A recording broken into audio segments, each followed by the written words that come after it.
So, MightyMai Show episode 9, is that correct? Let's go. Right, nice. Get it.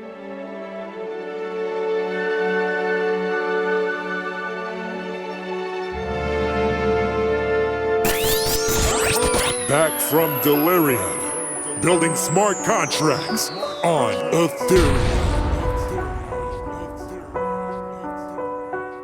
Ronnie's never asleep, cause the token runs deep. Pixel per pixel, building up our spaces. Climbing the block to different stages. Every Thursday with the whip meet, where we always in for a treat. Talks, props, and exhibitions with Matthew and Cody, cause we game for the trophy. So open up the curtains, cause we changing the game. It ain't ever gonna be the same, cause we do it with unity. This our NFT community, and we hot like the furnace. Jumping together through the metaverses, from Origin City to Decentraland to Somnia Space. We got it, man. It's Sandbox, hold it down with the crew, cause there ain't nothing we can't do. All the gang showing up fresh wearables, and guess we all hella lyrical with collaborations everywhere. So put your hands up in the air and say fuck fees. We do it anyway, cause our NFTs are the Bombay, and dropping rhymes and token is our thing. That's why we king of the ring. Minting the lines on chain, now we do it with the F words. Yeah, you heard, so be assured, cause we got it all on our plate. Creating emotions as the chain faces from Nate. Selling out to the open sea, exploring new projects. Always keeping an eye open for what's next. Cause crypto winner, we bring the party to the crowd. And best believe we do it big, do it loud. Unstoppable art or chain, we come a long way. And just know crypto winner here to stay.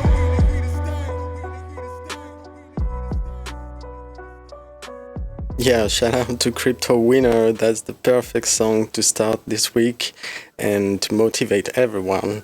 So, yeah, we've had a pretty rough week into music and NFT. That was very, very, very exciting. And yeah, so we're ready to start. Shout out to the community, to the audio gang. There was a lot of beautiful moves and a lot of controversies as well. So, yeah, let's start, and thanks for being with us, Mai, again tonight. Do you hear? Thank you, Mighty. Thank you. Yeah, I'm here. Can you hear me? Yeah. Okay, cool. I did switch my mic up, but cool. Yeah, I'm happy to be here as always, discussing the latest from our very average perspectives, and yeah. Yeah, there's a lot this week again. So, yeah, we are about to have a guest this week, which is Panther Modern, which I just wrote to join us. So he will join us during the show, and we would love to talk the news with him and also highlight this work, because he really pushed the limit into VR, music, NFTs, and so I'm sure there will be, a lot of interesting takes from him. So, yeah. Hell yeah. And I know me and him are gonna have a nice chat about what era of music is the best. That'll be very exciting. Yeah, I'm excited to participate to that as well. So, yeah, again, we've seen, big rush of big names coming into the space, into music, like everyone claiming to be the first to do so. It seems like there's two worlds. There's the underground where we build, and the mainstream that obviously doesn't notice the underground at all and just plays where what they see from their world, but everything below is just avoided. And so this is a concern for everyone building in the metaverse, because obviously the blockchain keeps the trace of everyone building it, and so lots feel angry about the fact that they are missed on the road, to be mentioned, missed to be represented, or to highlight simply who built it, and so that the celebrities just grabs the tool and gets all the hype and the attention. So, yeah. When you say, so you mean so basically the problem is having celebrities or somebody with a big name coming in and using something like a parcel? Is that what you mean? Like using something like an An artwork? What do you mean? Like an artwork or like, I'm trying to understand what you're saying. No, it's more something like I've said in a conversation where it may sound, like a dissertation exam title, but I resume it to mainstream first claimers opportunism to date and to come versus retracing and defending the blockchain history for the metaverse culture to build on. And there's two separate waves. There's the opportunism from the mainstream that try to cash out on the hype, and so that everyone working hard to make this happen behind the scenes, and provide all the tools for the mainstream to make this profit. But it's kind of they step totally on the metaverse and just avoid the existence of something prior to the mainstream. When you read the news, when you listen to the artists talking about NFT, and it seems as well that more recently, like this week, some resolved the bad publicity of money grabs by giving to charities, because most want to get into NFTs. They know they have two big communities, and so they don't want to attract the haters that start to understand that they can be targeted as money grabbers. And there's also the controversy about the ecological impact of NFT. We've seen the artist Jacob Collier, which is pretty big, announcing that he's about to make an NFT drop, but right after his community striked him about the ecological impact of NFT, and we talked about it possibly being fed to afraid people of NFT, be like Definitely. bad publicity. This is so obvious to me that that's just like bullshit. But that's crazy that Jacob Collier had to avoid his release of NFT because the pressure from his community was too big. He didn't want to have bad image, so he said, no, okay, I'm not going to do an NFT. I want to save the planet. But it's kind of I wouldn't say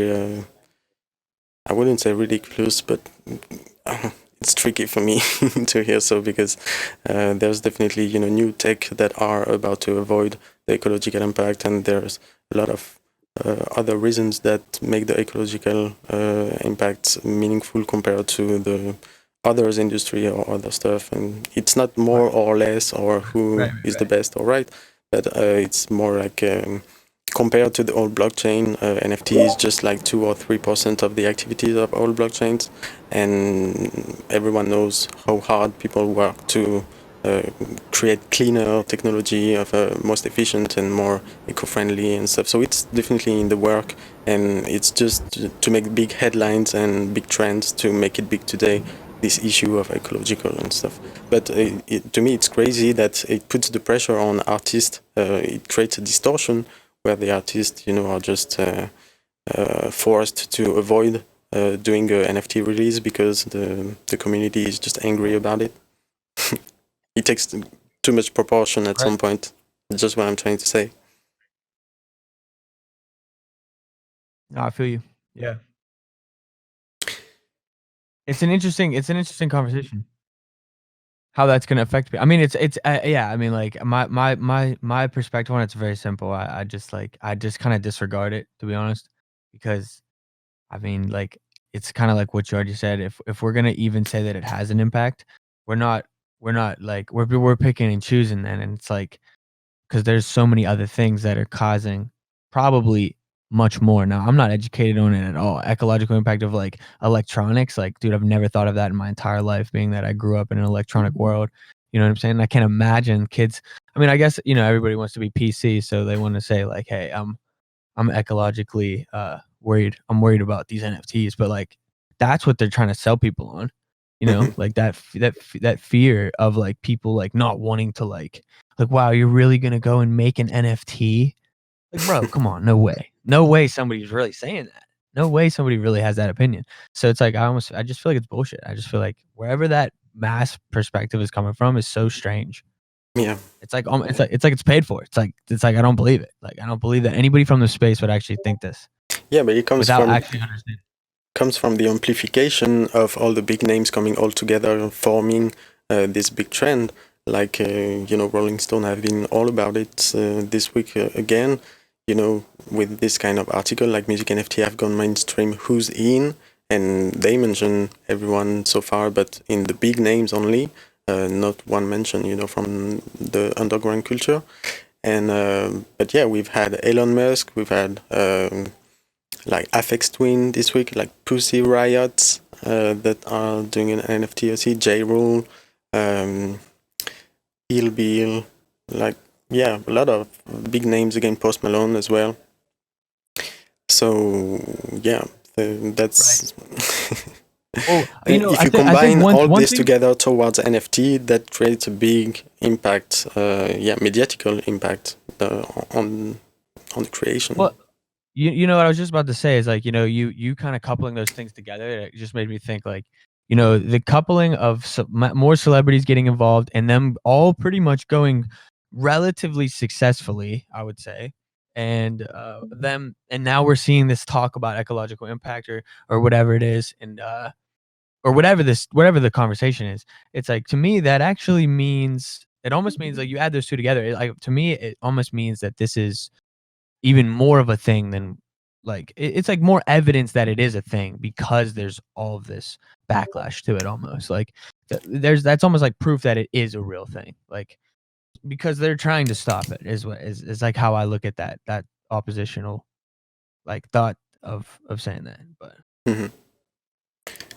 Yeah, absolutely. So, and to me, the Elon Musk was like it's the biggest advertisement that the music NFT has ever had so far, I think, because pretty much 10 million views. We had like big sales that attract traffic, but I don't think it hits that much that this, or I can compare this to the Beeple sales of 70 millions that made the headlines. But amongst the geek community around the world, I think this tweet pretty much, started the fire. Is the fire starter. Need to see this. Hold up. Am I watching the right thing? We can have a little extract of the song if you haven't heard it yet. Computers never sleep. It's verified. It's guaranteed. NFT. For your vanity. Computers never sleep. It's verified. It's guaranteed.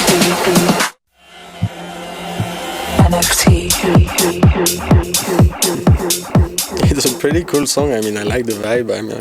I'm just wondering if Elon Musk, really did the song and the animation by himself. But I'm just wondering at which point do we buy this, Elon Musk doing music and a 3D artwork. I think he has more important to do. But he just, build the momentum through this tweet, and he, put his finger at the right place. I don't know how you feel about this. I feel about what do you mean? You mean just overall? I mean, he pointed the finger about the music, the possibility for the world to have music as NFT, but more broadly. You mean you think like him tweeting about it like more broadly affected the masses? Is that what you mean? Yeah.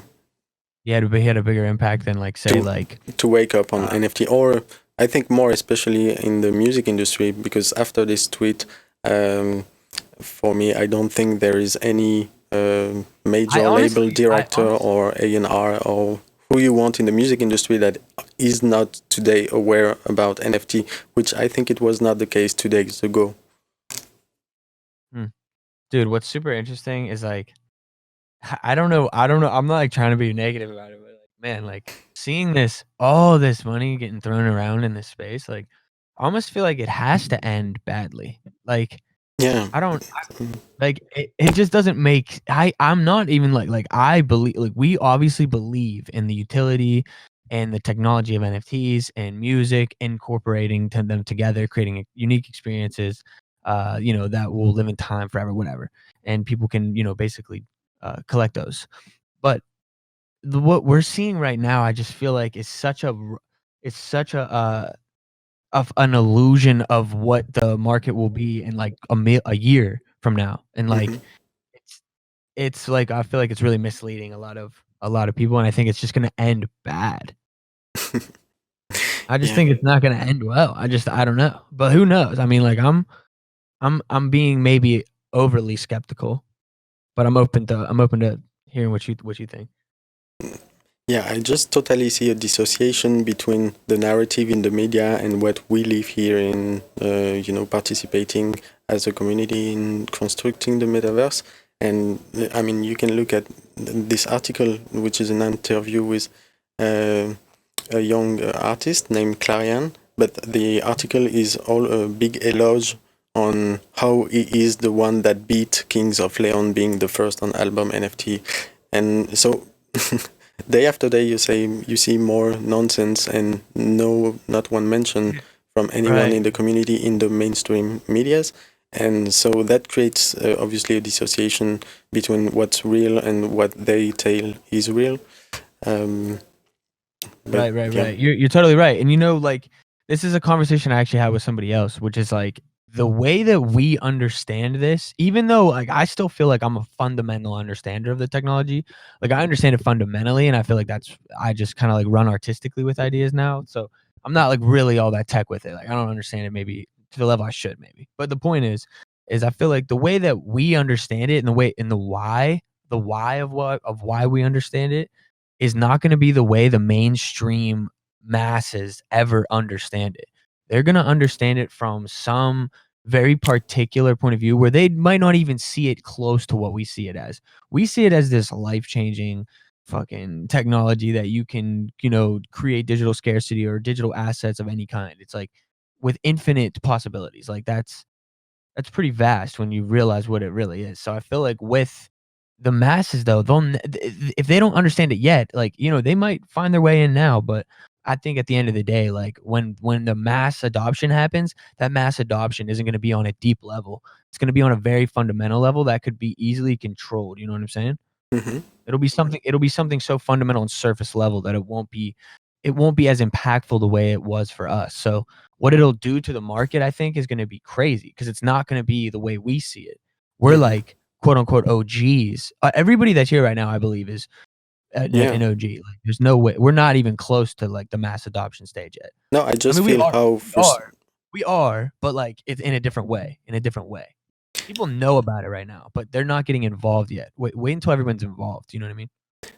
I just emphasize on the frustration that everyone in the community can feel when they feel just shoot outside of the of the deal. I mean, that's why everyone built, to have a momentum, a revolution, something new, and be proud of the construction. And it's kind of everyone feel the fame is being totally stolen, from the opportunists that are aware of their power to influence, on a bigger scale because of the what they already built before.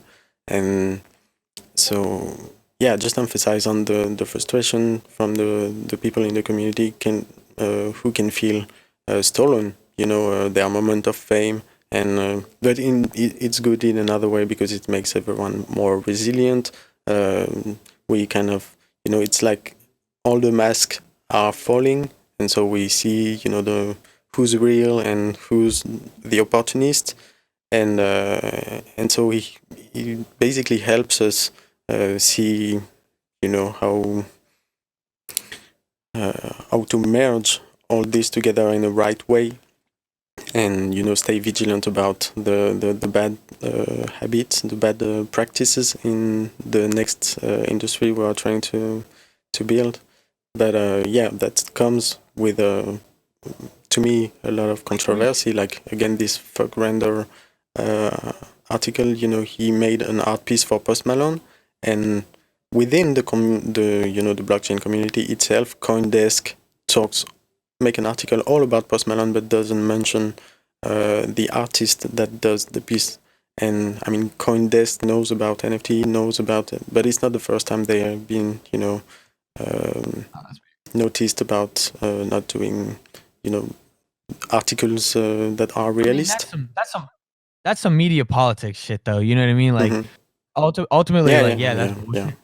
Definitely. I just feel like as long as the media is that controlled and is the way it is right now, which hopefully, this decentralization thing can work its way into like media organizations where it's like fucking millions of like cities determining their own media, like crazy shit. But dude, I don't know, like that kind of scares the shit out of me too, though, because that's a double-edged sword in a bad way. But whatever. Yeah. Dude, I was gonna say something. I was gonna say something about what you said, and it was just that you said, the reel from the Opportunist, and the only thing I'll say to that is just that let's not like necessarily, and I'm not saying you are, but like I want to just say that like I wouldn't look down on an opportunist at first, because in a lot of ways, and that's what they're gonna be at first. An opportunist is gonna be the person that's gonna find this right now, and like they might start off like that, but like once they understand it and once they're really in, they're gonna be sold. I feel like, it's like anything that's really true about where we are right now. I feel like when it resonates, and like it's like an unstoppable inspiration that like moves you forward in a good way. We talked about that when we first met. Yeah, it's about create or destroy. I mean, I don't say opportunism is bad, but there's destructive opportunism and constructive opportunism. And yeah, that's what we're trying to figure out. Right. Well, but like, I'm just saying, like, the people who are, they're not, those people wouldn't last in another, in another avenue either, though. You know what I'm saying? The people who are pure opportunists, like, they're not going to be loyal to any one thing. So it's like, they're always going to play that game, if that's what you mean. Like somebody who's coming in just to take the money, just to try and make some money off it. But then again, like, once they make the money, they might just keep figuring it out and just keep doing it. So can't really stop. That's what I'm saying. We can't really stop that person, but we just want to encourage like people to actually understand what this can do.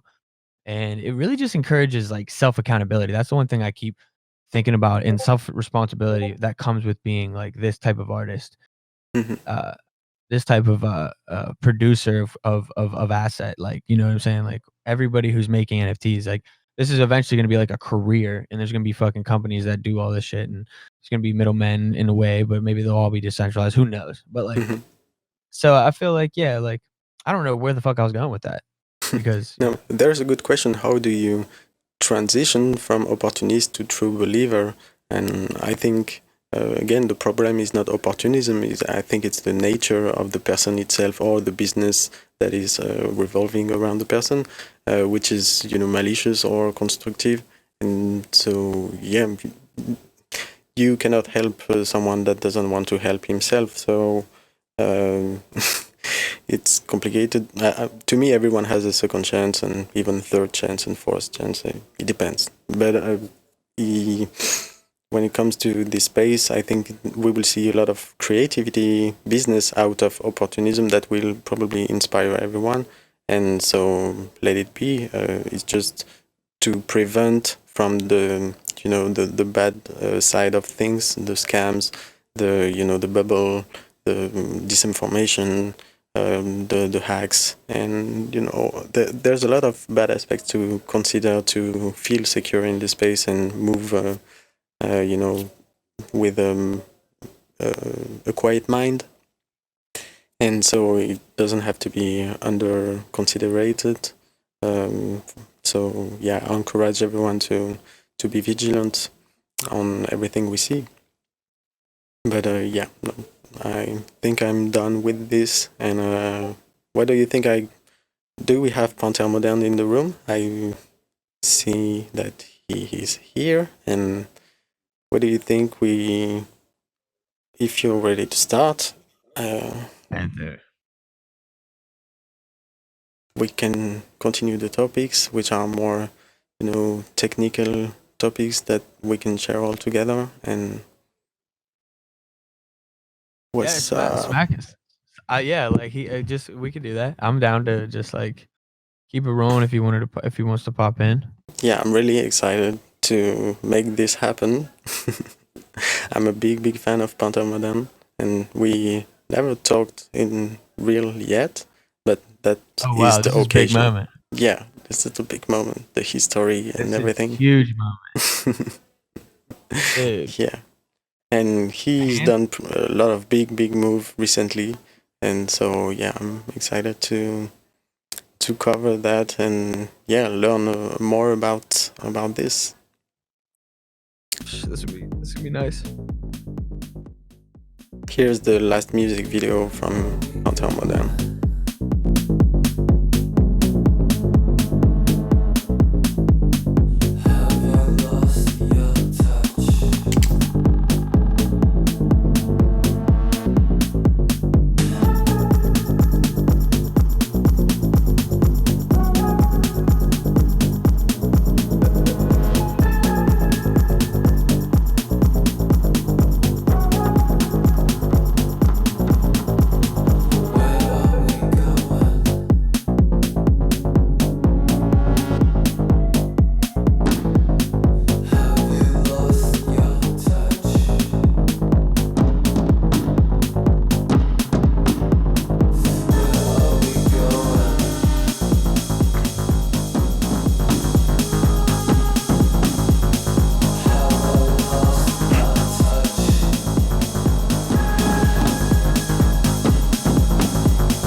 Shout out to the chat, shout out TokenSmart. Really happy to continue the MightyMai show. And do we have Panther Modern with us? Panther. You can unmute anytime you feel ready. Was this track that you just played Panthers? Yeah. He's suppressed. It's the worst being suppressed because you just keep clicking it and like No. it's just like it's defeating for a while. But don't worry, bro. We're gonna rescue you. Yeah. I can't personally rescue you. Wait. I don't know actually. Oh shit! I actually just muted you. My bad, dude.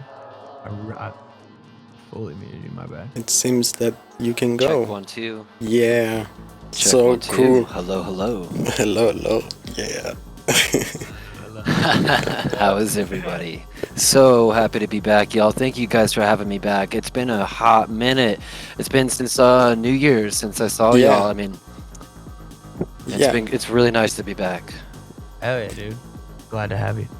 Absolutely. And yeah, we haven't talked live really. I mean, we always chatted on internet and through our various creations as well and live. And I was thinking it could be cool to retrace history, how we met and how we got there, and to tonight's show. What do you think? I think that's a great idea because I was actually thinking about that before we got on, like how we met and how cool it's been, and how much has happened since we've met. And it was my first music video debut in Crypto Voxels, and you came. Yeah. You didn't even know who I was, and No. I mean, we didn't know each other, and you sent me the most interesting and intriguing article that you had put together for Genius Corp on how crypto and NFTs could change music forever. And I think your article is what really enabled that wormhole for me. So shout out to you, pal. Wow, Well, that's fine. thank you very much. That's yeah, that means a lot. Absolutely. Huge And moment. that's why it's for, and that's why I do this. So I'm happy to hear it, that it worked for its purpose. Yeah, I know. I mean, it was the most exciting thing to see, like the possibility of multi-sig, and hopefully one day we'll have gasless transactions, Mhm. and people and musicians will be earning royalties on their art for all eternity. Yeah, that's the idea. And yeah, at the time I was pretty much visiting CryptoVoxel randomly, and I don't know how I noticed this parcel that looked like a record shop, and that's what I was, trying to do as well. So I stopped by just to visit and was like, okay, that's a great inspiration. And then I looked, on the walls, reading everything, and so I understood. And I have this bad habit where I click anywhere new to me. So when I see a new thing, I click. Except, the bad links, the bad URLs. I don't click on bad URLs. So clean your Sure, URLs, guys. But everything I sure. see, a SoundCloud or a video or something, I just click and see what happens. And I was just hypnotized by, the craft itself. And it was this music video remix for Automatic Band. That's how we met, because it was a remix for Automatic Band that I didn't, Yeah, I didn't know them before, but I love their work.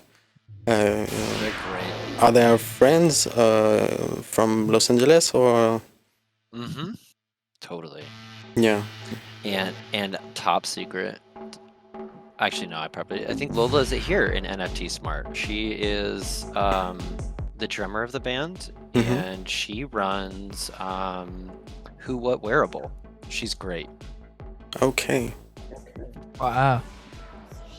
Yeah, very interesting.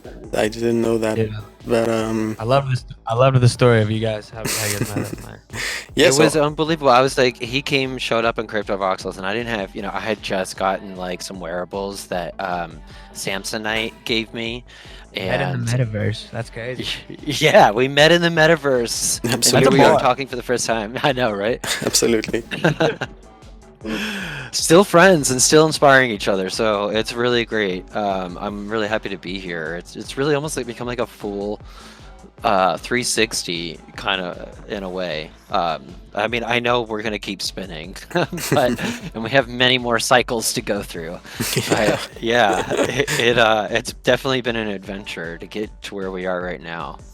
But so just to clarify, you didn't haven't you heard of blockchain before, or just NFTs, Yeah. or the whole vision for music? So prior to me jumping into CryptoVoxels, I had heard of cryptocurrency, blockchain, and was vaguely aware of the technology. I had never heard of NFTs prior to, and I never heard of social tokens prior to that. And so since then, it's been the warp hole of the wormhole into the cryptoverse and the metaverses that I feel like we're building in this new Web3 that we're building all together. I heard you guys talking earlier, and it was just, you guys hit some great topics. There's people that are scared out there, but I think those of us that know and understand how it works, we know it's definitely going to be for the better. All right. Yeah, absolutely. And Probably much different, but yeah, definitely. Absolutely. I say that this year has been pretty much the most intense or epic year of my life, definitely. And since I've discovered, since I met Connie Digital and Vandal and Lulu XX, which is French visual artist doing great coding visuals. Yeah. And so, yeah, but when I saw, your music video, I was definitely, mind blown by the 3D finesse of your work, like all the depth of field, the camera setup are all great, the reflections, everything, it feels so natural, and you have this particular dance move that is recognizable towards all your work, and which I love. So yeah, Thank you very much. and then after I don't know why, it was just an instinct. I got this opportunity from TokenSmart to be invited for New Year's Eve, and they were looking for people to play, and I don't know why you more than another, or I don't know. I just asked you, do you want to? You answered me, yes, let's go. And then we did this epic New Year's Eve all together. And I remember you at New Year's Eve jumping into the chat with full delay and full reverb, and everyone being like, "What's happening? We can sort of hear you, but there's something in between." Yeah, that's just 200% of reverb and delays. That is on purpose, and I loved that feeling. It was crazy. Yeah, it was really funny. Yeah, I love to throw a lot of reverb on my vocals, especially live. When I perform live in venues, I usually run my vocals through a delay pedal and then a reverb pedal, both usually used for guitar. So a Electro-Harmonix Memory Man, and then an Electro-Harmonix Holy Grail, and then into a guitar amp, and then I turn the guitar amp all the way up, and then I usually just jump into the crowd and start, getting and dancing with everybody. Yeah. And that's usually how I Red go. dog. And so I try to do that with I try to do that with streaming, and it may have not turned out as good as I had hoped, but the No, idea it was the perfect idea was to me. there, Yeah. and I think Dragon Nate was very surprised about the amount of reverb on my vocals. That was absolutely hilarious. And I think there was when we're playing music over Discord, and if you right click on any of the voice channels, you'll notice that you can only usually get it up to 97 hertz. So your sampling Yeah. rate is less than a usual MP3. So you're hearing this music when you're hearing it over the Discord chat. I think it's 96, 97. I might be incorrect. Let me double check. I will check on mine. I don't know why 97. It was such a arbitrary number. I'm looking on mine. Edit channel.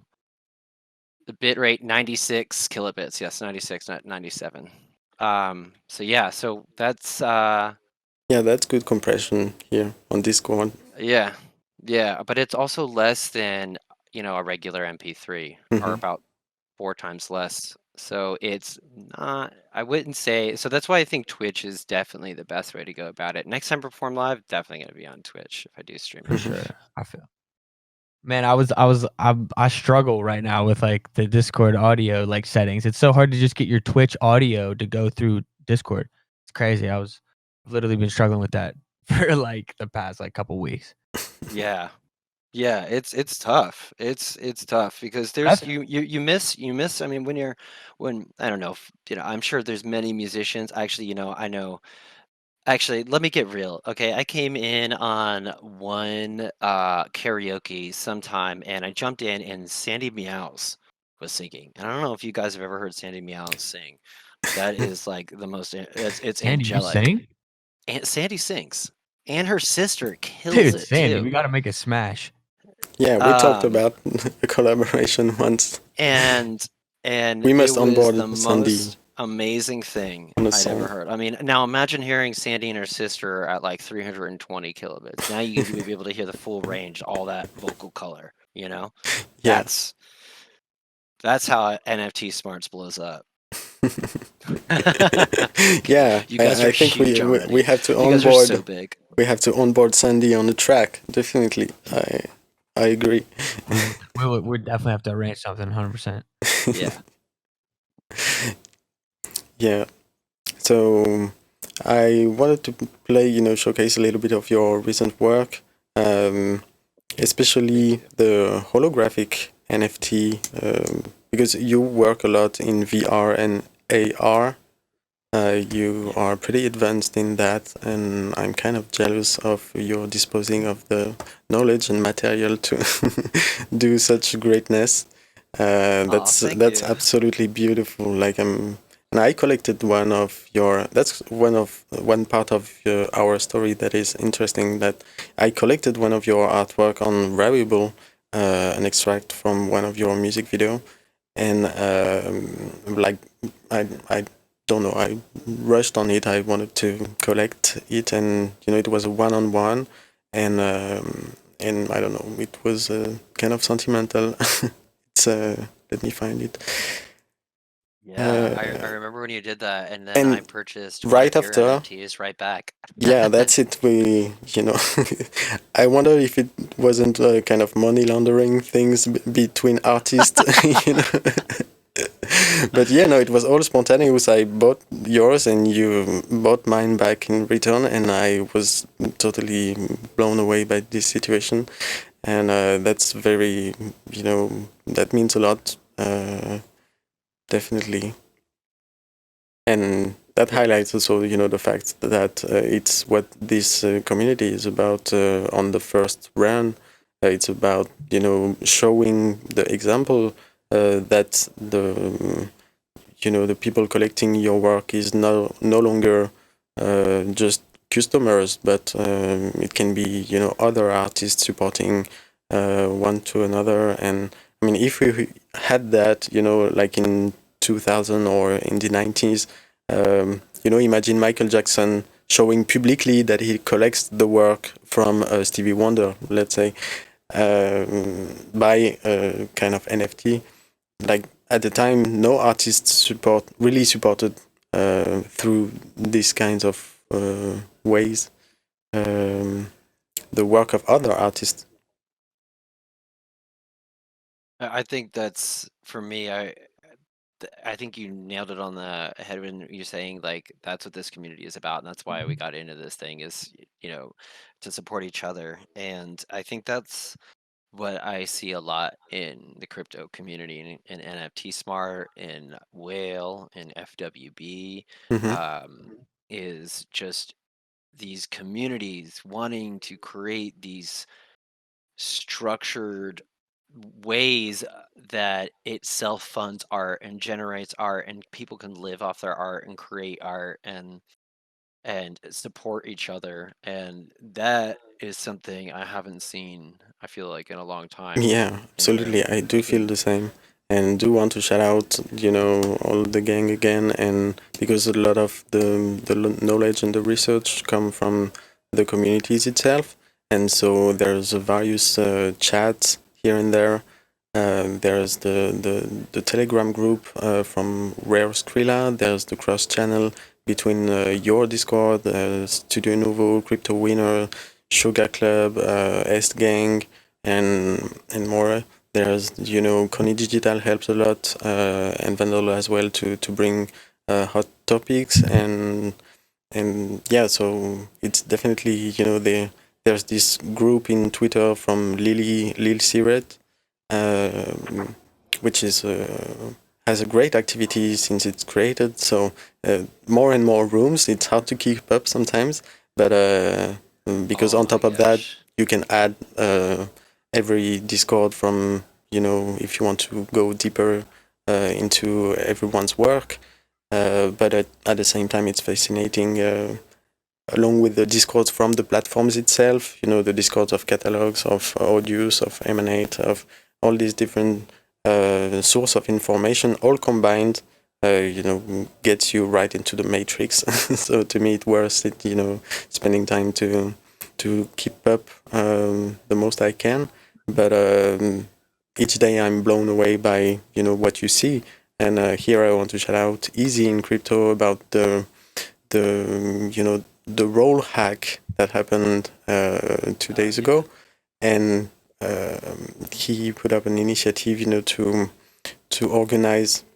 Let me find it. To organize a music event to raise funds for, to help the situation. And I love again to see the organization around. Yeah, you can follow. They have a room on Seed Club to organize the event. So go to the Seed Club Discord, and yeah, so I can't find the tweet back, but I mean, I will when you will start to talk, and I will start to yeah release my mind for from sure. talking. Well, give me a question and I'll start talking.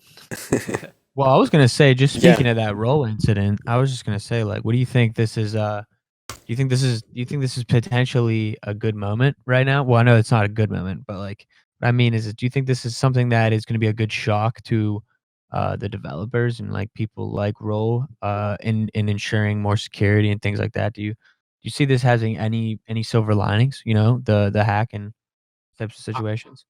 From what I've seen, and I'm in the FWB community a lot, and I see them just rallying together and becoming stronger.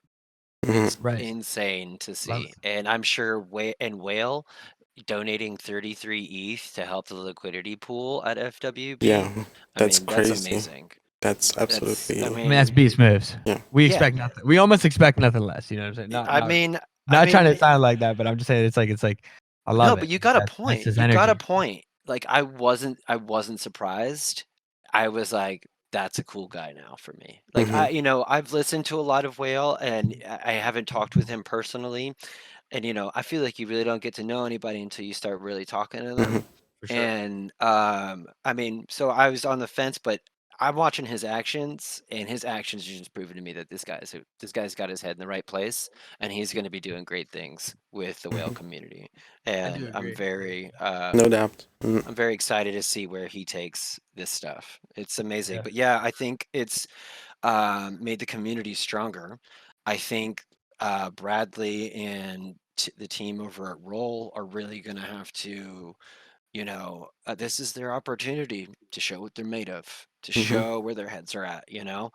They're going to do a third-party security audit, which is something I think they absolutely should be doing, and kind of really dive deep into it. Like, this is a blow to Roll for sure, and you're probably going to see a lot more people moving to Rally because of it.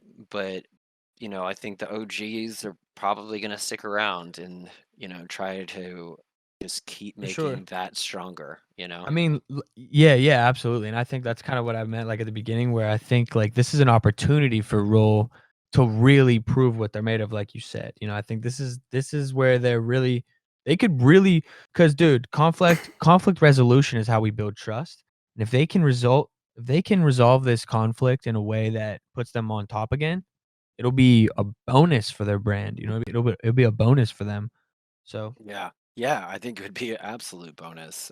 if they can, you know, figure out Yeah, what the something that's almost innovative because of what happened. I mean, now obviously I don't really yeah. know the ins and outs of it, so I don't know how unstoppable these types of things are even, you know? Neither do I. I mean, I can't speak to that as well. But what I can say is that it's put a damper on some other projects that I was involved in trying to, get communities here in Los Angeles where I live, like communities of artists that were established prior to the pandemic or, outside of, you know, they're like they got warehouses and there's a bunch of artists that live there and they like throw galleries and DIY shows and I'm trying to get them involved with social tokens and crypto to try to help empower their communities.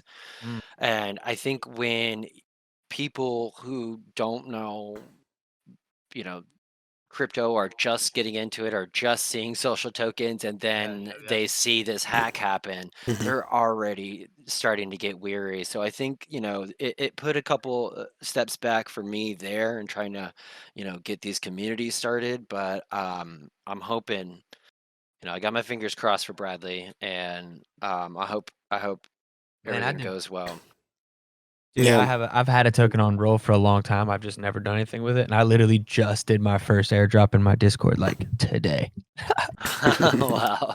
So it's just funny as hell because like I was like I'm doubling. I'm just like, I'm all right, let's see doubling. what happens. I mean, my shit's got like no value right now, but technically speaking, like it's got no actual dollar value to it, but like tied to it. So it's not like people are trying to fucking grab it to sell, whatever. Mhm. It's for other purposes, but like yeah. So like I mean I think it is like a setback for people who aren't involved, but like Yeah.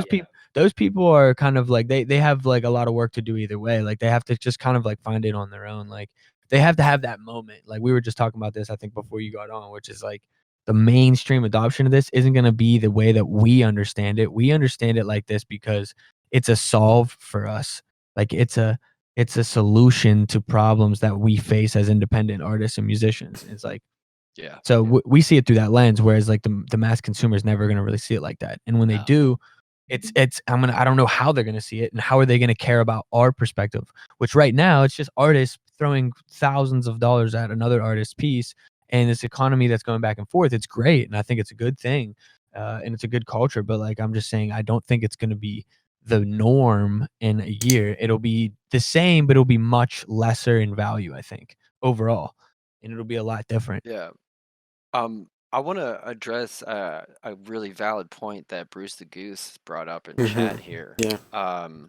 Like we could, like I understand why his faith is wiped out completely. Like I get that, and he brings up a valid point. We don't need third-party platforms for social tokens. Dude, I So know. I'm pissed. I mean, but I guess I want to ask Bruce, like for a person like myself who has no dev experience, who doesn't really have time to learn how to code and do all this, and I spend most of my time making music and visuals. Like, what are ways that I can create a social token without having to dive into learning how to create a smart contract?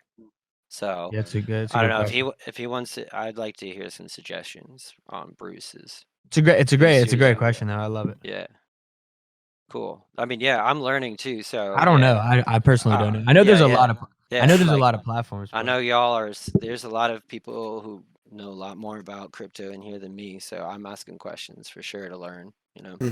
Yeah, if anybody in the chat is like wants to step up to the plate right now and just pop us in with that answer. Thank you for that link, Bruce. He dropped a link right now. Fuse Studio. Thank you, sir. Thank you.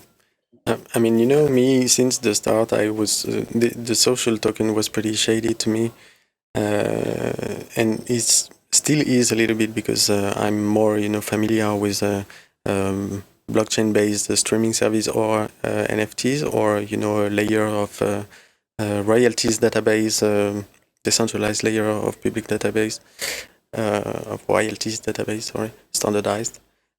So to me, the social tokens, it's kind of a goodies on top of it that I don't quite all understand yet. And so I've been pretty, conservative and vigilant when getting into it because I didn't, naturally found a way to use it or to incorporate it into, what I was doing. And a lot of questions when it comes to, the regulations, the tax and we had a lot of talks about the social tokens recently, about how to innovate, how to gate tokens, or to build, interactivity into an album or a music release or around the music, including social tokens to gamify a little bit more the experience. And that was, a lot of very interesting talks that you want to jump in right now. But I don't know, it's kind of like I had the instinct that for me, it was too early to jump in, and that it was kind of fragile. And the hack here was a clear example of that. But but there's two sides of things. There's like MAi or Whale or TokenSmart or that are just doubling down on it, like, okay, Roll just got hacked, but I'm gonna start using my social token on Roll, just show my support, or I'm gonna save, the one that, come help the one that have been affected by this hack, because we build this as a community through various ways. Even some give funds, some do NFT charities to raise funds, or all initiatives are welcome when it comes to such a dramatic situation. And that's very critical because it was more than like $5 million, so that's a big loss. And I know one of the French community, Les Collectionneurs, was one of the most affected by this hack, and so they lost like 15 Ethereum into this hack, so that was pretty big as well. And but at the same time, I can see the haters, like you said, for Whale, where there's been again, controversies around is Whale a cool guy or not, when it comes to business.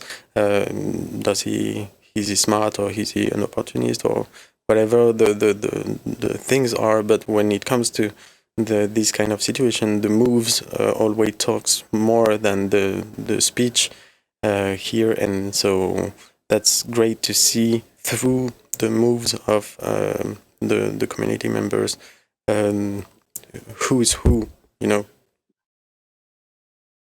Absolutely. I mean, yeah. I mean, going off of like what you just said too, like whether he's an opportunist, like I mean, he might be an opportunist, whatever. But like, Yeah, once but again, like we're I feel all like opportunists here. It's again that's what I mean. Yeah, creative that's or what I mean. destructive Like, opportunist.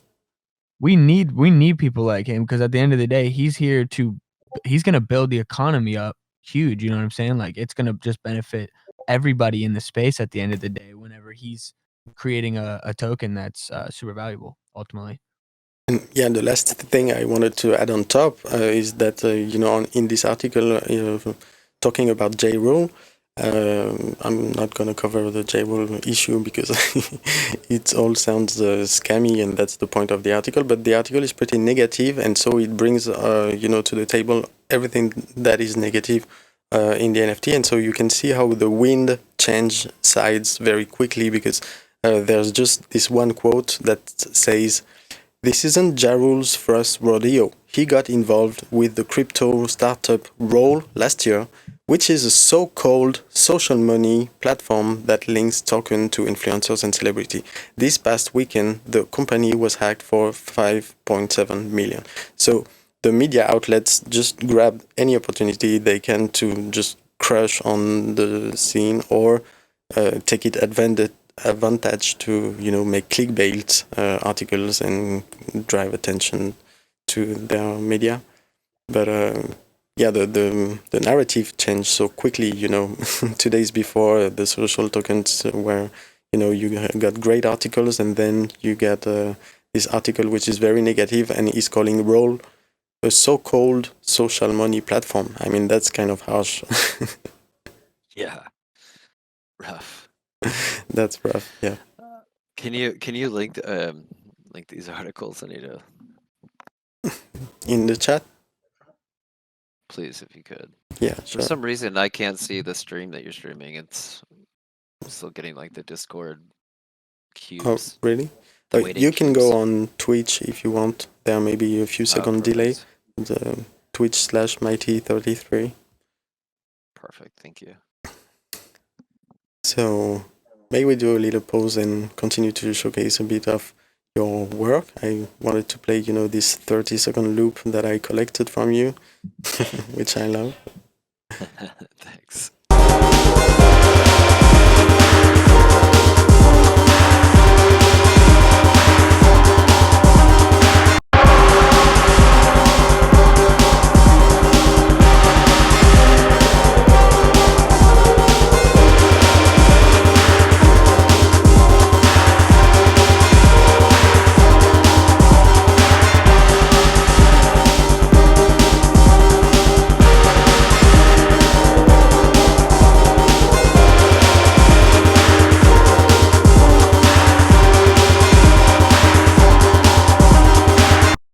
Okay. I wonder if it's because my screen is... No, we still don't have volume feature on Variable. That's a shame. We point out to things that doesn't work, and we need a volume feature on Variable. Gotta be next on the list. Yeah. Yeah, but they've been doing a great improvement. They've added actually the music section in the filters, and that is new, and that was waited for quite some weeks. So shout out to Variable for the music section. And yeah, so I wanted to to come back a little bit about the AR and VR work side of your work. Okay, I got the Twitch on. Yeah. I'm ready. I'm watching. Look at Pac. He's Here we killing go. it. That's you. There I am. I love this character. Like it's so the definition is incredible, and especially knowing that you can run this in real time, which is kind of sorcery to me at this point. So Yeah, so can you tell this us a is little bit of how you got that much involved into volumetric filming, AR, VR, and how you get to this kind of skills? absolutely. And thanks for asking. So it really all started, I'd say, 3 years ago when my band was like I had a band with my friends and we were touring Europe, and actually we loved playing France. France is one of my favorite places to Oh, you play. came to France? Uh, Yeah. Several times. I think actually people were the most excited about us in France, which is really I fun. thought about that this Uh, week actually, that in clubs in Paris, I mean, pre-COVID, you would have killed it. And I think post-COVID, you may kill it even more. But yeah, that would be so I exciting to see you here. Yeah, oh, I played this right before COVID. I played, maybe you might remember the name of the venue, but it was on a boat that's in Oh, Paris, yeah, and I know it was those. like a yellow boat Okay. or something like that. Yeah, it was great. It was really cool. And then I played La Station and Supersonic, Yeah, yeah, I know and both. Oh, God, I missed so those. I missed those shows. uh, If only I knew. yeah, I miss those shows too. So I have a post-punk band. That's what Mm-hmm. they like to, or called Sextile. And at the time, the our main source of promotion and fan engagement was through Instagram. And I was noticing that our still flyers that we, used to do weren't getting as much as attention. So I started trying to figure out how to animate our Mm-hmm. flyers because I noticed that other people's flyers that were animated were, people were engaging with. So I took the dive into After Effects and started doing all this stuff, and I felt like I wasn't getting where I wanted to get in After Effects. I wanted to go through more three-dimensional, so I started teaching myself Cinema 4D. Mm-hmm. And as soon as I opened Cinema 4D, it reminded me about when I was 13 in the late 90s, the the when Half-Life first came out, Yeah. and Half-Life was so cool to me because you could change the game and mod the game and, make whatever you wanted and do it with your friends and play online. Yeah. And that was the first time I've ever been involved in with like an artistic community that existed in an online space in which we were all working together for the same goal, and that was to create like cool sci-fi type of game, whatever we were working on. So when I opened Cinema 4D, 17 years later, it's like, here it is. Like, I'm like, wow, this looks so familiar to me. And it was, I guess it felt very intuitive to me, and I just began to become fascinated with how advanced it become, and now we could do real-time Yeah, rendering that's with, crazy. super super detailed renders. And I became obsessed with the fact that I could make music videos that I've always wanted to make and not have to like drop Yeah. $100,000 to create, rent a studio and get like a production designer and a set designer and a camera operator and a director and, all Mm-hmm. these people. Instead, I can just do it with my computer.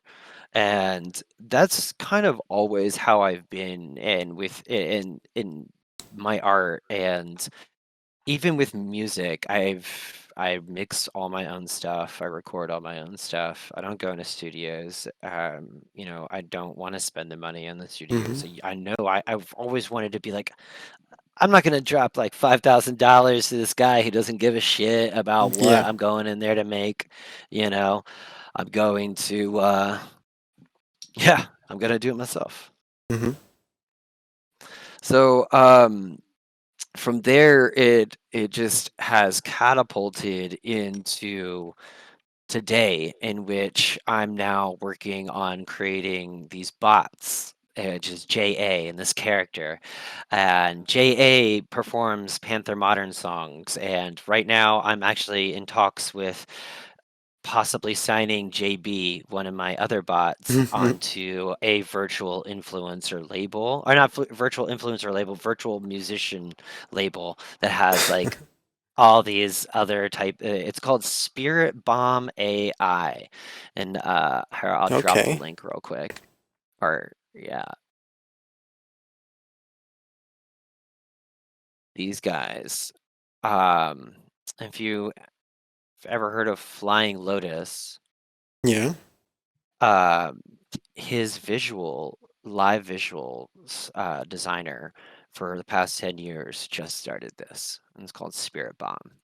Okay. Super cool, and it's such a great concept. It's a musicians that exist in metaverse and perform in metaverse, but we're talking about also trying to do live performances with these characters. So it's a super, super interesting thing. So you did one already? So I have a bot, but we're just in talks with possibly my bot coming on and joining Spirit Bomb, which would be such a crazy thing. Oh, cool, Sandy Meows. Flying Lotus is from your hometown. That's really cool. Yeah. Yeah. But yeah, I talked to this artist who's behind Spirit Bomb, and we really connected. I think it's gonna happen. So he's really cool, and I think they're up to really good stuff, and they're interested in, starting social tokens and creating these almost like bots that make music themselves at some point, where we're even Mm-hmm. talking about training GAN bots, AI, to generate music that is Yeah. similar to the music we make. It's a whole experiment, and I don't know, morally, I haven't really thought it through yet, but it's something that somebody's going to do at some point. Yeah. Um, Sure.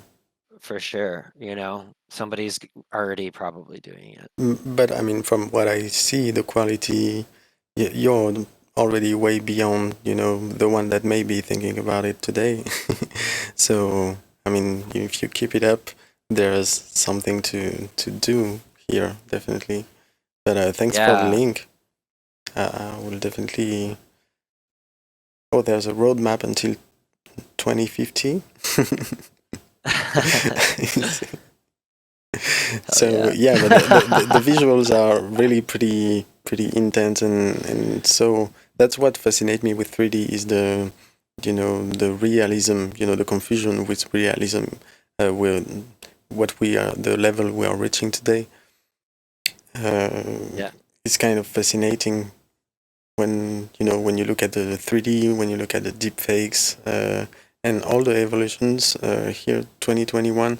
The confusion is about to get real. Like we are about to see Yes. disturbing things, I think, in the next 2 or 3 years from this combination of such advanced technology that we haven't really witnessed.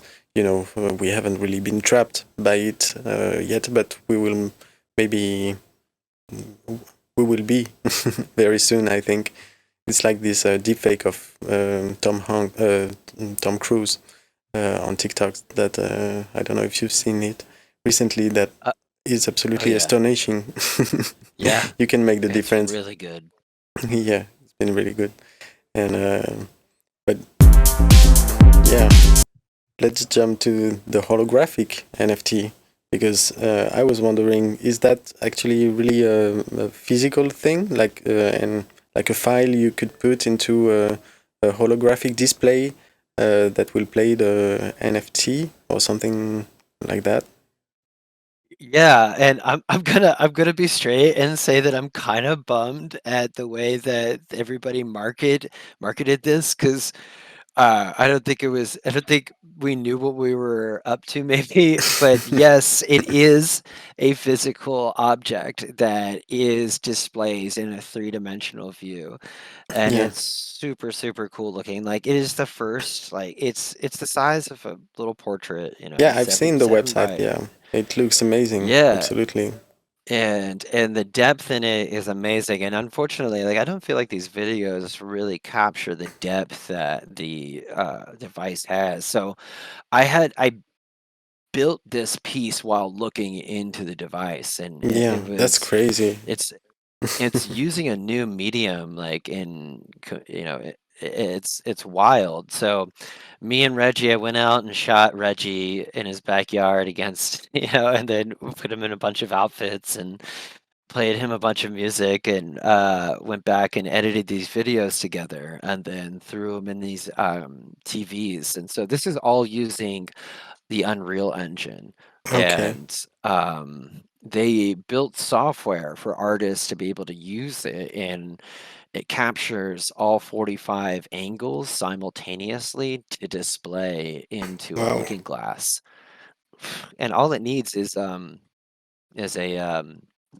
MP4. That's how it exports at the end. It's Okay. amazing. Wow. Yeah, and so you put the MP4 into the display, and it all works. Yeah, That's amazing. magic. Yeah, I know, and I think it's like, for me, like, the reason I got excited about working with these guys and getting in this project is because I really felt like, oh, this is a chance to show people that NFTs can natively live in something physical and be viewed physically. And, like, all those people are like, well, what are you gonna do with an NFT? You're like, Yeah, yeah. here, and it's not 2D, and you're not just like putting it on an, No, it's that's significant. has depth, Absolutely. And so that's an official collaboration, I mean, with the display company, or Yeah, okay. yeah, So I was not aware of this. yeah. So it's called the company's called Looking Glass Factory, and yeah, they reached out to Reggie, and then Reggie reached out to me, and I was like, all right, let's do this. I've Yeah, always you wanted absolutely something like killed it this, for me. Like Thank you. it's a great example of what an NFT can do in the future. Definitely it does today, but I think from what I know, the displays themselves are pretty recent, right? Are they on the market, right? Yet? No, they are not available on the market yet, but Yeah. who they are available to right now is everybody that threw down on their Kickstarter to get the portrait off. So anybody who funded their Kickstarter to get that portrait made is now getting their their Looking Glass portrait. And then this is going to be interesting, me and Reggie right now are working on a music video for the device. Okay.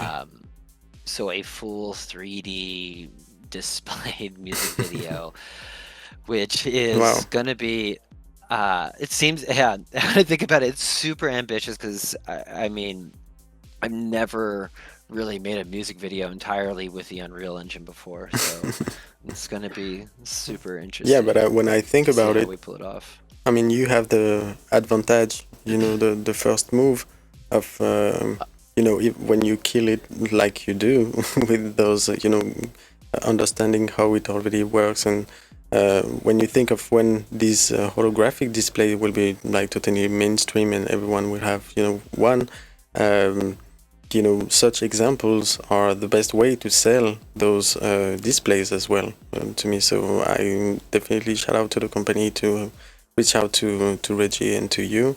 So because without these examples, I mean, that's again the new great example of creatives showing the way of how far it can go. The developers create a technology, but then the artist totally rips it and use it to a level that even the developers haven't thought of. And that what's brings the adoption and the creativity around these new mediums, I think. Yeah, I absolutely agree with you. I think we're gonna see a lot of new medium or new ways for people to create art. Like for me personally, I'm not a very good drawer. I'm not a very good painter. I couldn't sculpt worth shit. But you give me a computer and I can make you a real person in 3D. You know, move. It's interesting, you know, and I think the more that we work on this technology and create more technology that is accessible to more people, we're going to see artists pop out everywhere. And I think the world's going to get weird, but it's going to be cool. Yeah. That's the way. I just dropped, so I think of like this. I just dropped a link in the chat here, and it's a sneak peek of that music video that just shot. We just shot it over the weekend. The setup looks cool. So it's using the Azure Connect light field setup. So we're recording him in 360 degrees. The volumetric camera thing is really fascinating to me. Like that's something I always thought about to be possible, but now I see it happening. Like you said, how do I set up a music video that doesn't cost me? That I can play with the assets and the space however I want without the limitation of the physical world.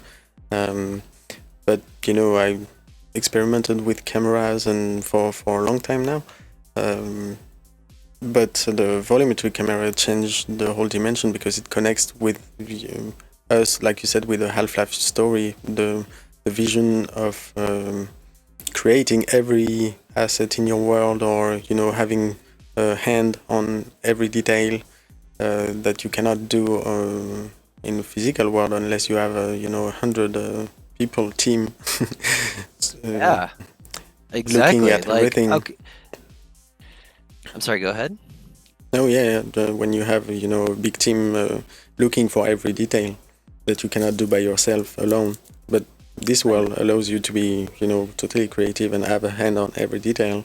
100%. Like, what is so cool for me about this is that I can literally put this dancer anywhere. I can make them turn into particles later.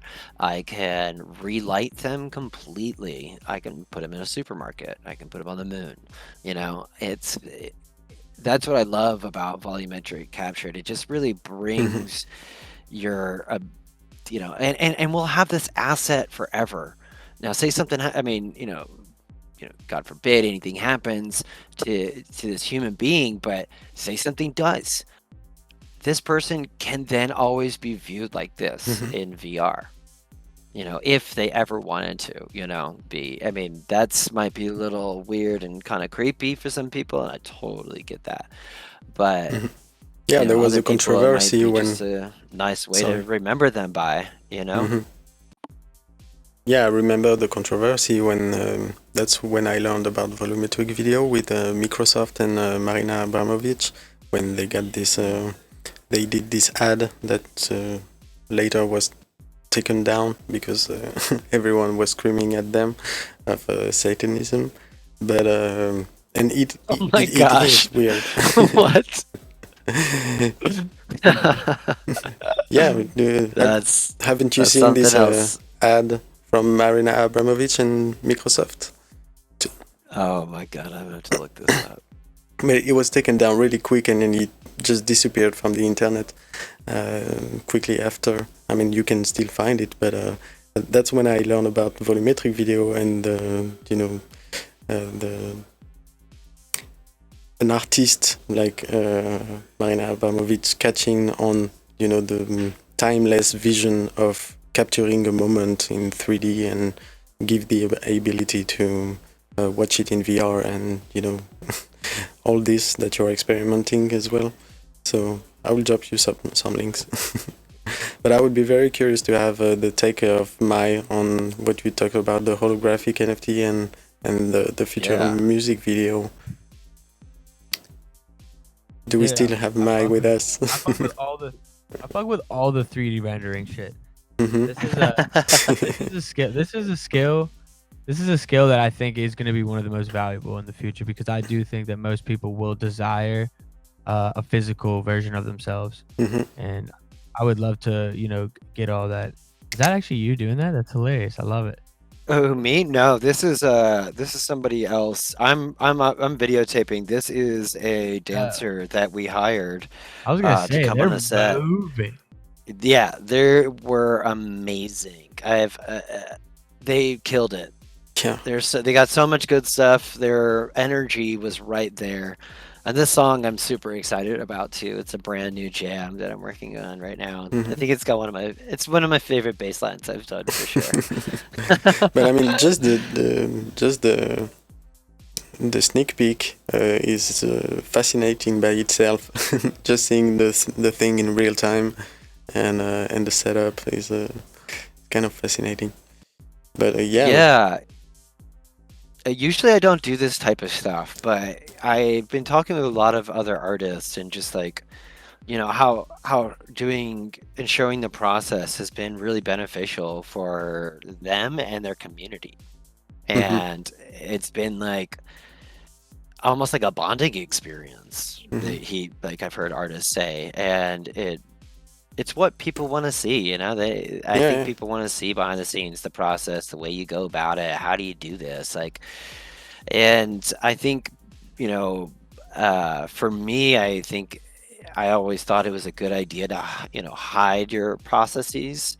But then I read somewhere that if you felt like if you had to hide your processes, then you're scared that you can be replaced. And I was like, no, I'm not going to be that person. Yeah, that's a talk we. That's bars. Yeah, definitely.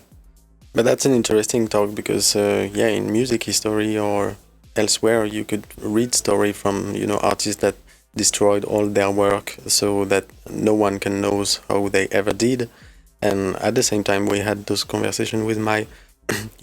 When you're fear to give your ideas because someone can steal it and run with it, and but at the same time, when you're truly confident in what you do.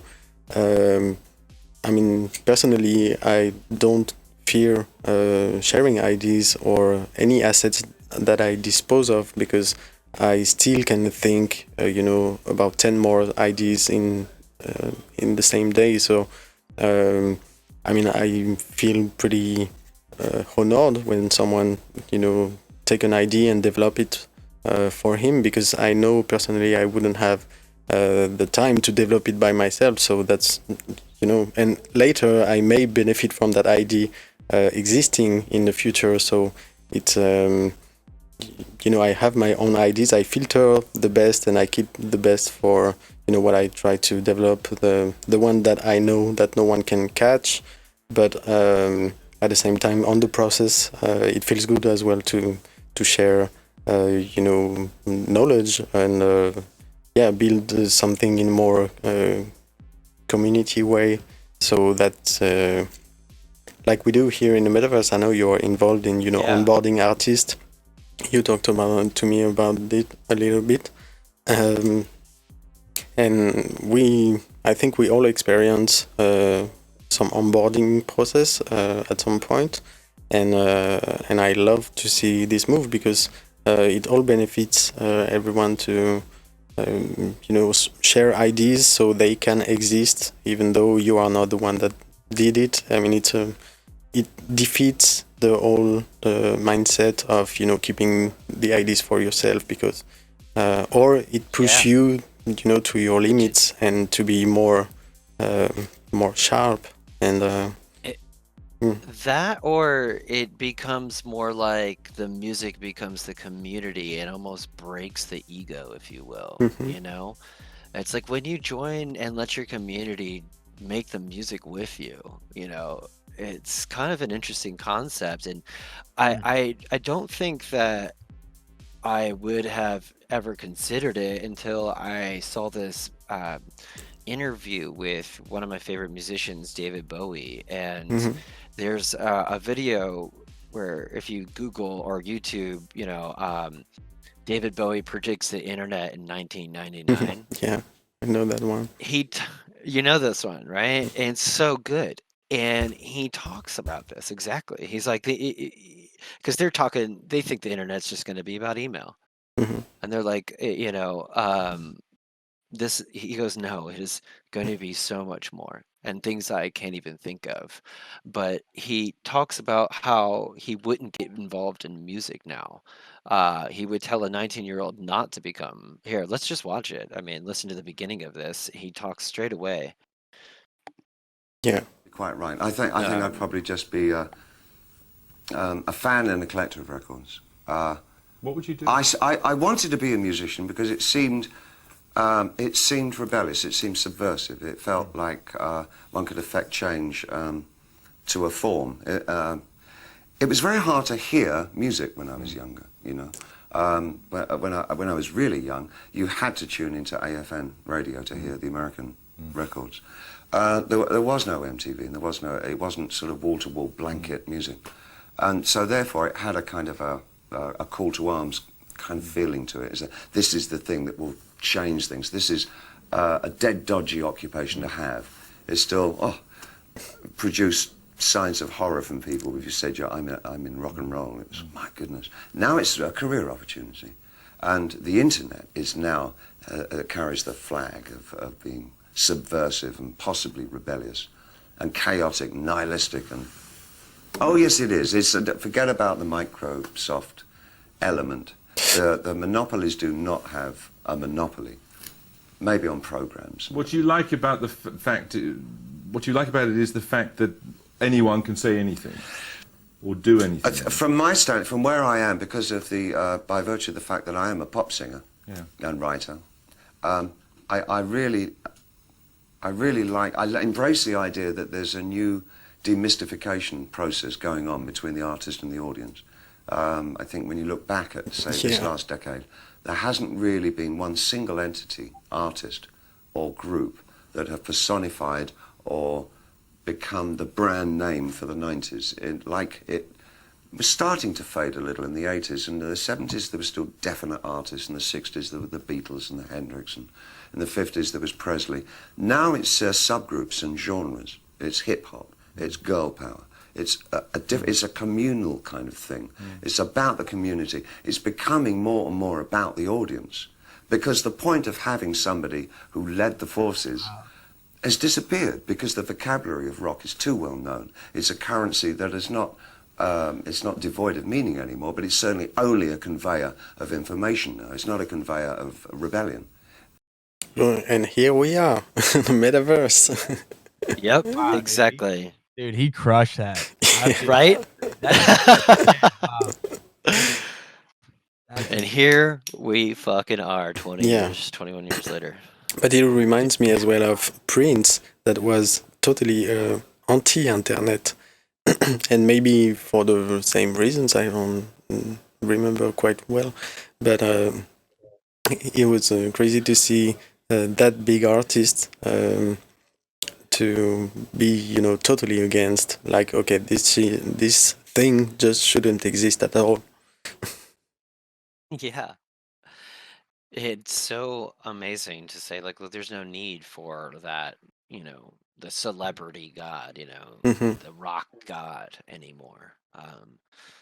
Which I think, if you told a lot of 30-year-old rock musicians now, that they would probably cry themselves to sleep tonight.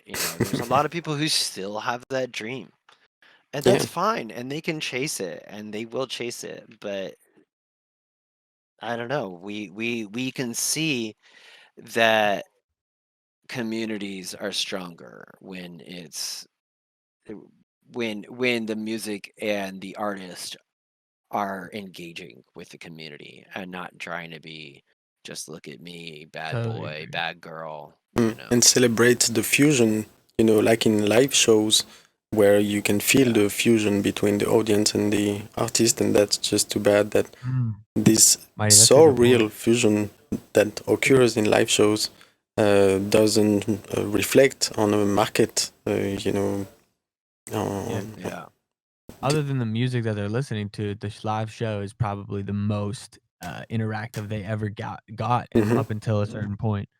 So you're right, yeah, and it's like, yeah, we the technology has evolved, and now we're just kind of evolving as thinkers almost, like, oh, we need to, like, this is like almost evolution in a way, you know? Absolutely, absolutely. And I've been prior to pandemic, I was I started a solo. Well, I started Panther Modern, and it was when I perform live. Um, I go up there with a sampler, and I literally kick a button and just go at it. And with my microphone going through into the amp, and I just jump right into the crowd. But I jump into the crowd because I actually just feel like I got mad stage fright. Like I don't want to be by myself, like jumping, like dancing on the stage.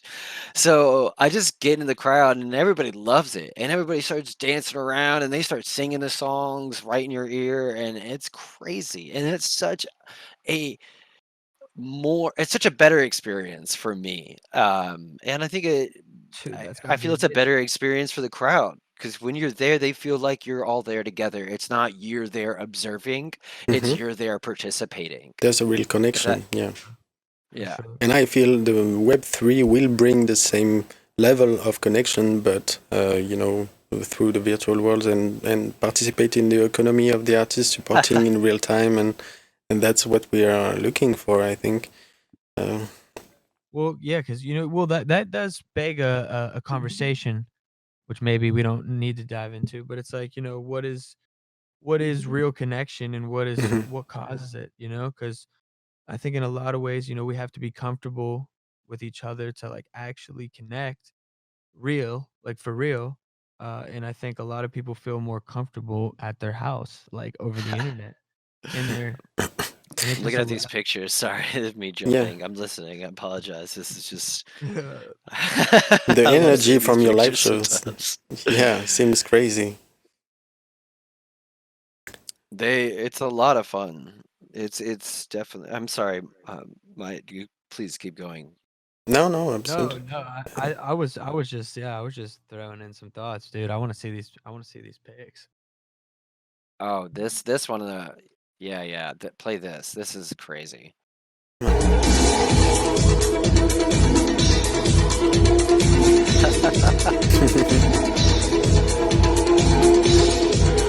Yeah, the energy is real.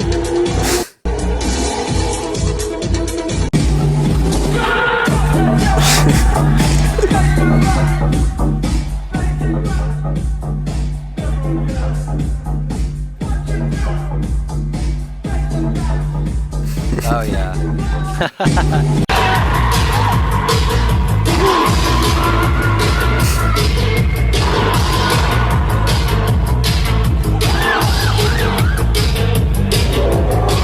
It reminds me of Justice, the band. I don't know if you know, it's a French band. Yeah. Yeah. Oh yeah. This kind of energy of, life that are really What year is that? What year is that, man? aggressive energy, kind of, but where there's a real connection between the crowd and the artist.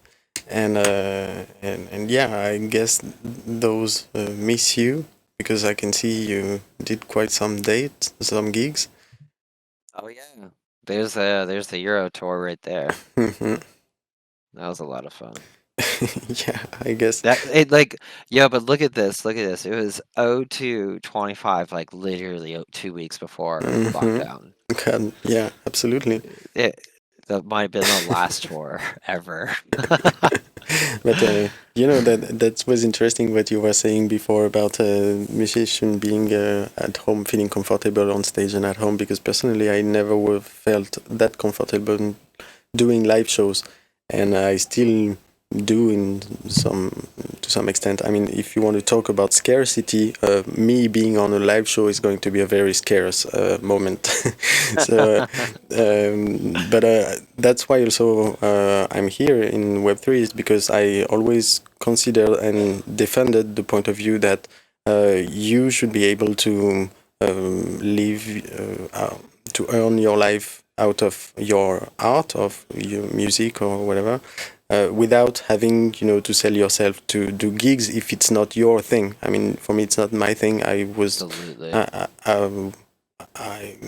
I believed that there has to be a way for me sitting at home just producing music 365 days a year, and just that there has to be a piece of the cake for this, and not only like we've seen during the 10 past years, because of the evolution of streaming, that every the big piece of the cake was live shows, Oh, and the whole hey, music industry economy revolved on 19% of live hey, shows and not streaming. Mighty, people are saying the screen's black. Oh, I guess there you got to give them the Twitch instead of the live stream. Oh, okay. I'm gonna reshare it again. Thank you. Somebody just did. Yeah. Mm,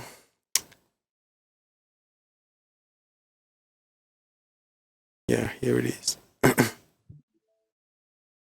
Okay, I shared it again. The screen is back normally. I see it now. Okay, cool. Now, check out this other piece here. If you, I just sold it on Zora on the.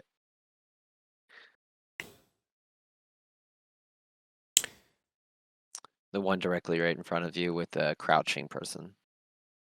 Mm, Oh, you missed it. yeah, sorry. There it is. Oh, there it was. This one.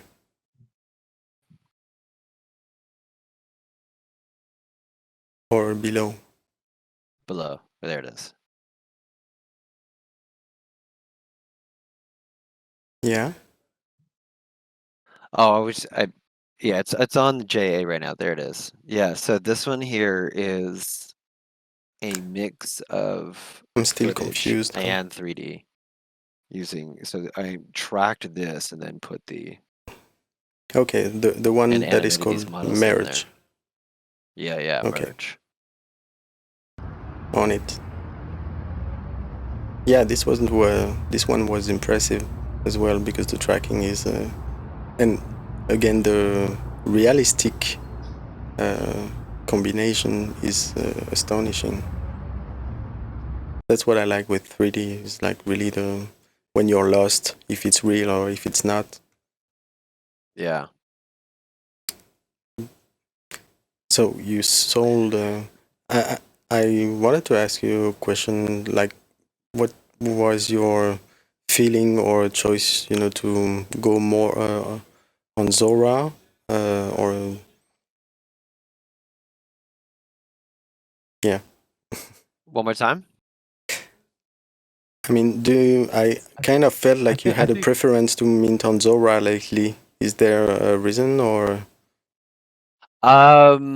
Just kind of experimenting because I liked the fact that they seemed like more of a like for the people, no invitation really needed. You could do it for free. I knew they felt like a little more punk to me, but Mhm. maybe that's just because they don't have their shit together. We'll see. I see. We'll see.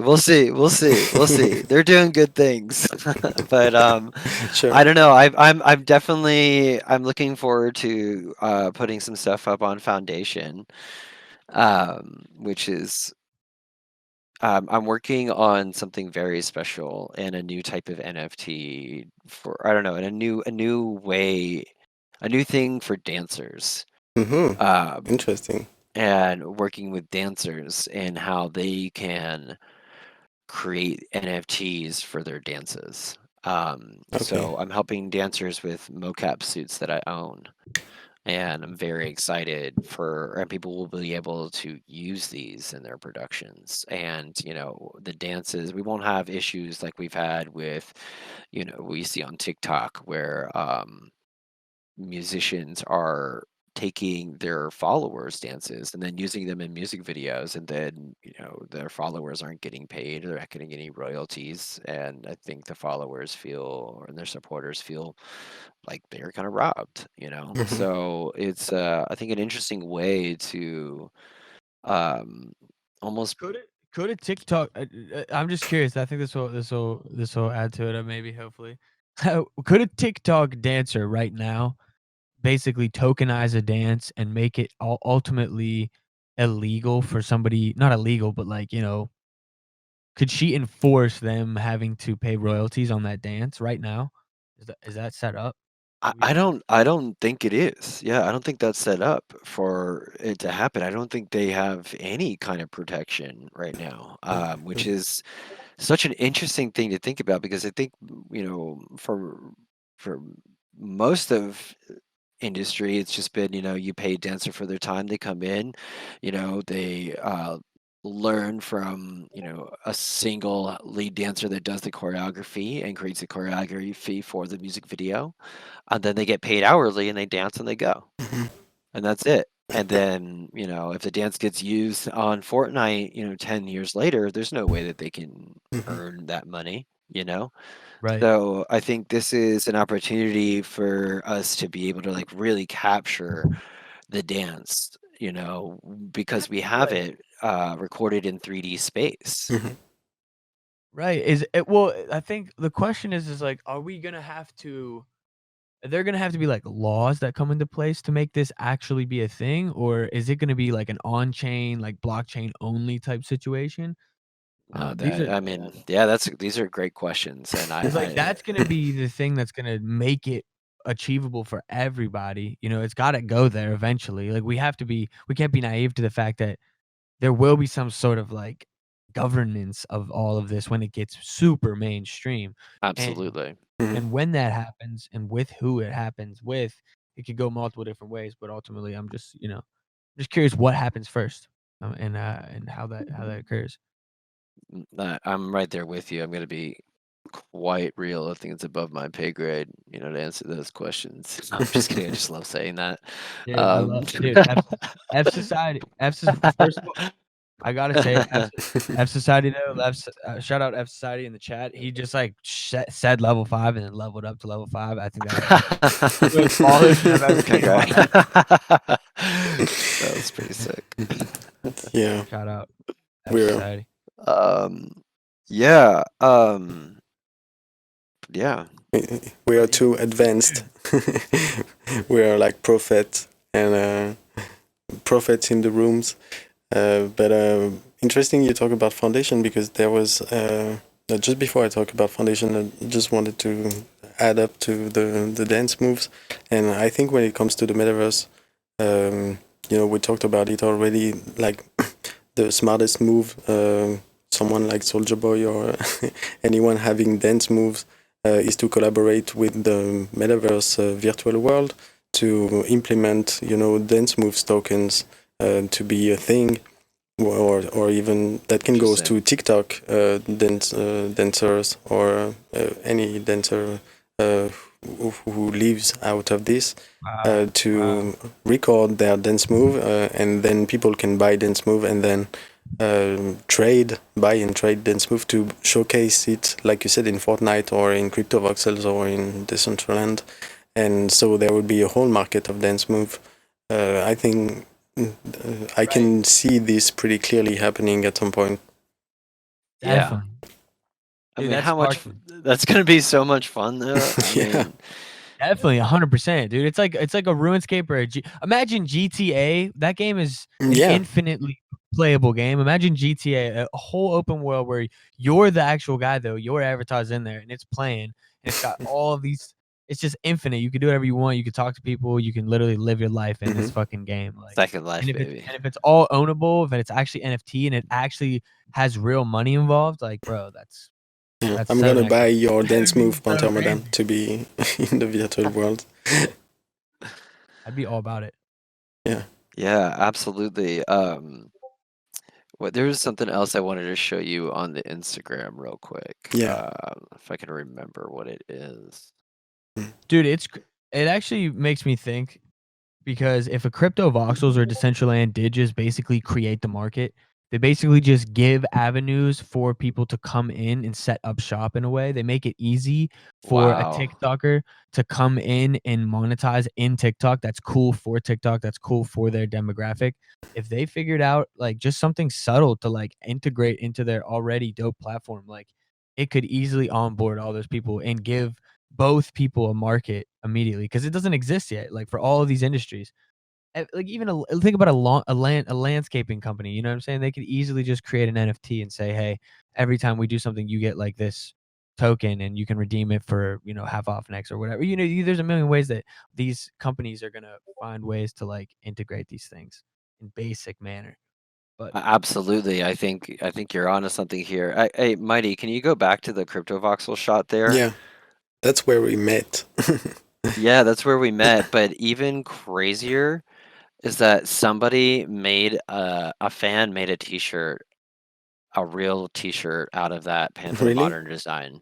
Yeah, a fan printed that and made that themselves. How Great. cool is that? They made That's crazy. they made the crypto voxel one. They didn't make any of my designs. They made the crypto voxel one, which I thought is so cool. And when it comes to wearable, you did this hoodie that comes with an AR version Yeah. of yourself. Yes. I have the link So somewhere. I made the these shirt's long dope. sleeves. Thank you. So that's JA, the bot on there with my latest release, Kick It Out, on the sleeve. And so yeah, with that shirt, what I did is I used Instagram's AR filter capabilities so that when you went onto my Instagram, went to the AR filter section, and then held your phone up to the shirt, there would be one of my bots that came out and started dancing, and you could size them up and put them in your room wherever they would, and a song would start playing. And the whole concept was to like, I didn't want people to. I wanted people not to be dancing alone, in their room during this whole pandemic. So I gave them a little guy to dance with. That's so sweet. That's so sweet of you, bro. Yeah, that's what I thought. Yeah. No, And then that actually is dope though. That's what I'm saying. Like with that 3D rendering scale, Yeah. you are like I feel like that's that's gonna be so valuable. That's the one thing I like. I don't have any visual skills really, but that's dope that you have that as well. That's thank you. Thank you. it's just it's probably a lot of fun. You could pretty much create your own world. And you said that you were working on a whole music video too, and that's, dude, how long does that take to render? That's got to take like a week. Yeah, that was a question I wanted to ask. More than that sometimes. Dude, that's great. I've had 600-hour render time for one of my music videos. Yeah. That's like a half a year. No. Yeah, it was I a know long what time. I It's know 2 what it weeks. is. Yeah. Yeah, it was like roughly 2 weeks. And I've been fortunate enough to work with this really sick company called Render. They are a blockchain, they're Yeah. like a Ethereum-based company that does decentralized rendering networks. So you can earn That's crypto and render while like rendering other artists' works Mm-hmm. using, if your computer's just sitting around. So I'm part of it because I think it's so cool to like, my computer's just sitting there. Like, why doesn't it render somebody else's work, while I'm not rendering anything. So anyways, they were super sweet and helped me out with some rendering and getting stuff done and getting that stuff out and getting that music video in particular that you collected, Mighty33, to render out. They donated me some tokens and they're super cool. I want to work with them further and kind of helping, other artists who aren't directly involved in the crypto scene and aren't like, don't know 3D or how to create digital works, but we get them started in creating NFTs and minting their first NFTs and funding all of that, and just getting people involved and seeing the power of owning your royalties and owning your work. Yeah. I'm definitely interested in that because I learned about the render token a few months ago, but I didn't had the opportunity or the time to get into it, but I understood the concept, and so that means I could, so I can make a 3D piece and then send it to render to the decentralized network. Yes, that's correct. Yeah. Yeah, okay, so that's crazy. So you can do renders that are, very complex with a small computer, and you... Absolutely. Isn't that sick? So yeah, you can make the most complex render on your laptop, and it Okay. might take you, 45 hours to render on that. But if you use Mhm. renderer, you probably get it back in an hour. I gotta get plugged on that because I have a good computer, but sometimes, when I'm learning about 3D, I, was not aware of all the math of rendering at the time, and so I did a very complex, set, and it took me literally 6 months to render, and that's one of the tracks from my album, the one with the, the turntable in space. This one really took 6 months. All Bro, day. is it even worth it? I don't know, but I did it. I just did You it. did it. But You you- saw it to the end. Oh my god. yeah. But Yeah, but I learned a lot. What we're looking at right here, this is Unreal Engine. So Yeah. I've started to move into this in a real-time rendering. Yeah, And so I this is seen that. actually me with a mocap on Okay. and doing that whole thing. So that's me. It's so crazy. Like I'm really, when I develop these bots and move like these bots, like that's me moving. I see my movements. Yeah, absolutely. But that's not me. And I'm Mhm. having an existential crisis, or like an introverted crisis right now, not an existential crisis. No, but it But, is something in who itself. am I? And what defines me if it's not what I look like? I think that's my opinion, but at some point this is already, I mean, the characterization and the effect, when you look at it, is already beyond you, and it already lives Uh, by itself it's in the it's collective mind. I mean, seeing this, because the level of realness is, I mean, enough to totally separate you being behind, and it just the magic works. When we say sufficiently any advanced technology is indistinguishable from magic, you're the example of this to me in the space. Thank you. That's very kind of you. I mean, this is pure magic. And I've seen Unreal Engine, is really beating, the real-time thing, and I didn't take time to get into it, but I have a lot to learn from you. Well, I am very open to talking about my processes, as we talked about earlier. Yeah. All right. So So that's Unreal Engine. And then JB is this other bot down here in the blue. I love look at this. yeah, I'm dying here. That's hilarious. I'm really excited to see your upcoming world in that area. But I seen a meme of Fantomas, but that looks like It's so Fantomas for funny. sure. I'm doing it. There's something. But, It's so true. Look at this. But and I have some ideas about an avatar. I will probably let you know and ask some advices. But I think we are pretty close to the 2 hour of show. And No way. No way we've been chatting with our man for that long. No way. Have we? yeah, it's been so Great. quick. I But haven't even we haven't even gotten into the epic debate yet of 80s music or 70s music. Wow, I was wondering if this is gonna come up. We had to. Dude, I love it. yeah, Of course, Dude, of course. I just Hell love it 'cause, yeah. like, I just love it because like that's how we met. I can't remember what exactly I said first, but I think I sent like a link to like a track I was jamming to. I was like, Yeah. and then I said, someone try and tell me 70s isn't the best music. And you were like, Yeah, yeah. I was like, no way. yeah, so I love this. I mean, honestly though, like when it comes to if I'm being like real off the jump, but I will defend the 70s in a second.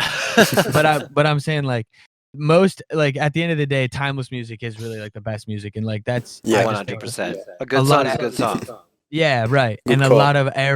a lot of eras just have maybe more timeless than others. That's all.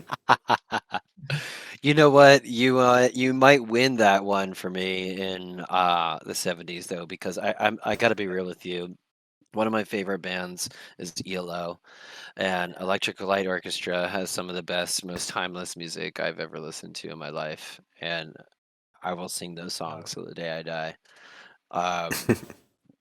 Dude, But that's what I do feel that though. Like, you know, like there's just some songs from the 70s that like do have and like don't get me wrong, like it's not just the 70s, but there just seems to be so many from the 70s that are just like I'm just like, right. yeah, what? Okay. Now I'll you know what? I'll let you.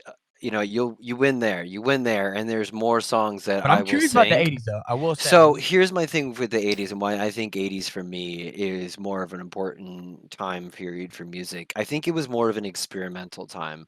I see we For saw sure. people. I think it was a time when it was the first time that people didn't have to rely on bigger record labels to put out a music. This is like um, the late Okay. 70s, early 80s was when we see like a person like you and me just making music in our bedroom who's able to go and print a 7-inch. And from there, they can start a record label of their own. And for that example for me is this really amazing guy. Uh, why can't I think of his last name? He goes by the Normal. And he ended up starting a record label called Mute, and Mute ended up bringing about Depeche Mode. And Depeche Mode is a humongous 80s band. If you don't know them, Yeah, they're I know huge. Depeche Mode. Yeah, Big fan. and so it all started from a DIY label. And the Depeche Mode here in LA can sell out 4 nights in a row at the Hollywood Bowl, which is like, the biggest venue here in LA. Rolling Stones can't do that, Mhm. And so for me, I see this sense of community, this sense of do it yourself, this move away from, uh, the standardized way of creating and distributing music than I saw in the 70s. So I guess for me, that's why I feel the time period in the 80s is more important. And the music seems to, I know there's the Poison and, there's all those hair bands from the 80s and AC/DC. I guess AC/DC is kind of 70s, but I'm not talking about that. Like I'm talking about more like what we saw in the underground music scene in the 80s from record labels like Factory Records Mhm. and Mute, and um, we're seeing Rough Trade and just various other indie labels that created whole entire genres of music. So yeah, No, I agree I mean, with I that. love AC/DC too. Like Chris P, I'll give you a fun fact. When I first went to Savannah College of Art and Design, my first roommate was AC/DC's bass player's son, and that shit was wild. Like I didn't recognize him at first, and I'm like sitting across the table of him, and like my dad like played guitar, and this guy was like, "Yeah, I play the bass," and I was like, "Oh yeah, my dad plays guitar. Y'all should jam together." Like not even knowing who the hell this guy was. So. Well, dude, Pretty funny.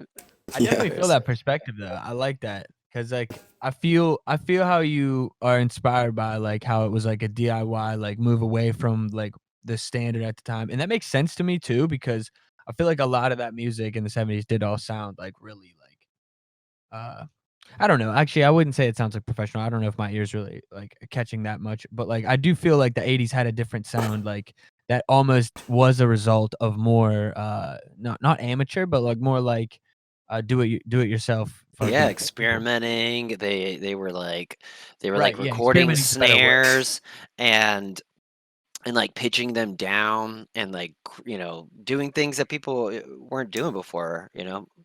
I think that's and we saw the rise Yeah, that's in cool. That's music cool. I like that. technology, and yeah, I just get excited about it. Like for me personally, like I'm not a very talented musician in the terms of like the actual performance on an instrument. Like I can't play a piano with two hands, and I can't solo on a guitar, but I figured out a way to sequence synthesizers and cut shit up in Ableton and mm, you know figure out a way that works for me that I can convey my art. And now I feel like even more people have an opportunity to become and Yeah. make musicians themselves and make music themselves with what's available, which is so sick. Yeah, I was about to come to it because to me, like the real, the mainstream version of what you explained through the 80s are the 90s,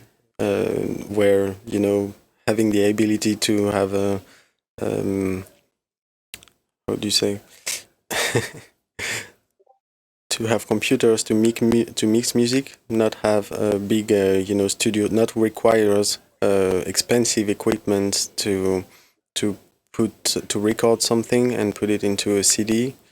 That to me disrupt. And again, in the sound, you could hear it. That's the whole electronic and house music start, and hip hop as well. Yeah, Yeah. absolutely. 90s are fire too though. Shit, if we're talking about it, I mean 90s are Yeah, there's some cool shit in the 90s for sure. I mean, but yeah, I don't know. So like what's the vibe? Should we wrap it up or should we keep it riding? I mean, I'm down to keep chatting, don't get me wrong. I just don't know Yeah, if we're I'm good to go.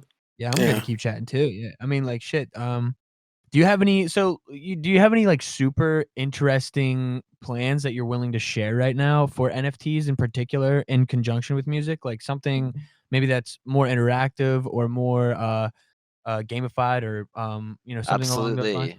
Absolutely. And it's something that actually one of your amazing members here in NFT Smart uh can I think of it? God, I'm really blanking on names right now today. If I can think, God, it starts with an E. Why can't I think? There he is. Eclectic Method. Yeah, so Eclectic Method approached me Mhm. about possibly doing these like loops where we create like beat shards almost like little tiny loops, 16 bar loops, Mhm. like of a beat. One's a bass line, one's like a synth lead, one's like a little vocal take, and they're all 16. And you all choose a certain kind of BPM, and then we make it like collectible NFTs that you can jam together. So it's like something that you can collect, and like maybe like I Wow. do like an edition of like 5 or 10 Panther Modern synth leads, and then you combine it with like an eclectic method, amen break, and then you're jamming it together. And what if you could create NFTs from those like Right. jams that you created Mhm. together, It's so fire. I love it. Yeah, right? you say you do like the same song, like as in like the same harmony, same maybe same main melody. Yeah.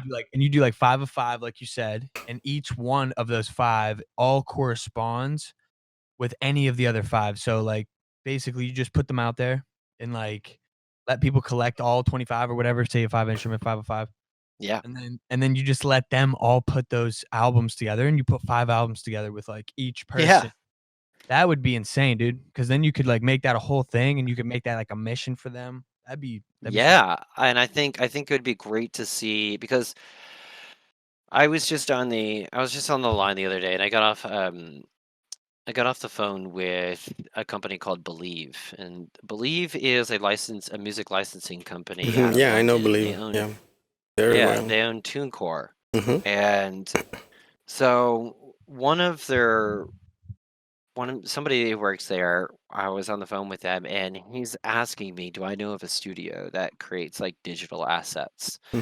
I do, but he's asking because he goes, man, I got to be real with you. Like, look, I I I can't license my musicians Hmm. to games. Like the gaming industry isn't buying our licensing. They're saying it's too expensive, and now they're creating in-house, studios or musicians that will do the music for them, and so they don't have to license music. So essentially, that just cuts off like a huge revenue stream from Hmm. musicians.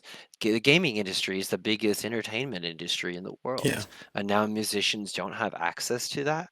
So I think we are going to have to start finding ways for musicians to be able to get into that. And I think maybe with these beat shards, these collectible things, these collectible items, we can almost gamify our work and our music and the things we create, and they can maybe you find an eclectic method, Hmm. beat shard in a Fortnite game, or you start doing it like that, or you have I to totally agree. it could be crazy, Yeah. Yeah, hide them yeah, around crypto voxels, hide them yeah. around Right. Decentraland, Yeah. Exactly, exactly, dude. I love it. I love it.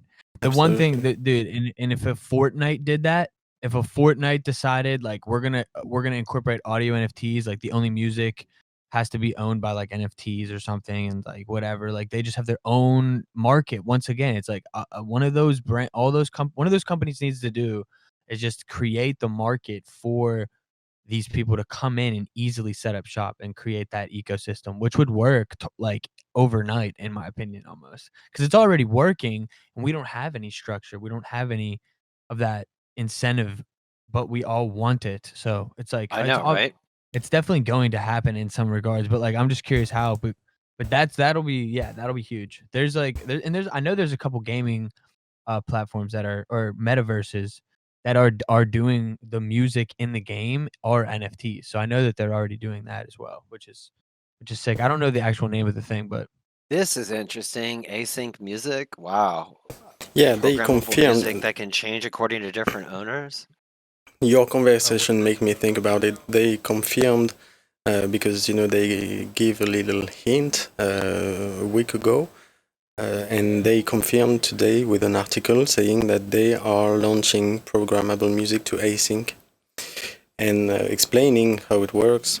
So there will be a master track NFT, up to 9 stems for the beginning, and so each owner can interact with the masterpiece by changing the whichever tracks you put into the variation.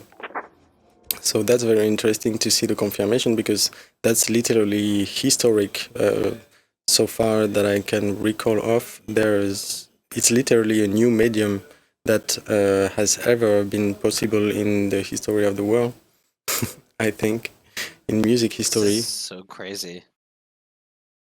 Yeah, this is insane tech right here. Yeah, dude, that's so sick. That is fire. and coming back. It's very similar to like what we were talking about almost. Yeah. Yeah. But the idea has been around for a few weeks, and shout out to Vandal because he was one of the first to say, "Hey, why don't we do music in the way of how Async does visuals?" And it seems that Async, heard the call and started to develop on that, and so it's cool to see it happening today. Wow, it's happening today. God, we are No, on the not cutting today, edge, but y'all. I don't know. It's gonna be. We real shit though. Real shit. It's gonna be in a few weeks, I guess. I mean, we really are though. Like everybody that's here is definitely early. Like like we really are. I know that Oh, everybody. 100%. When I hear you say that this community is OG, I 100% agree with you. Yeah, all the community, no doubt. TokenSmart really is. Yeah. TokenSmart is like Oh, absolutely. crazy. Yeah, and I got much respect for TokenSmart. yeah, same. No doubt. Yeah. All allegiance to TokenSmart. Yeah, all allegiance.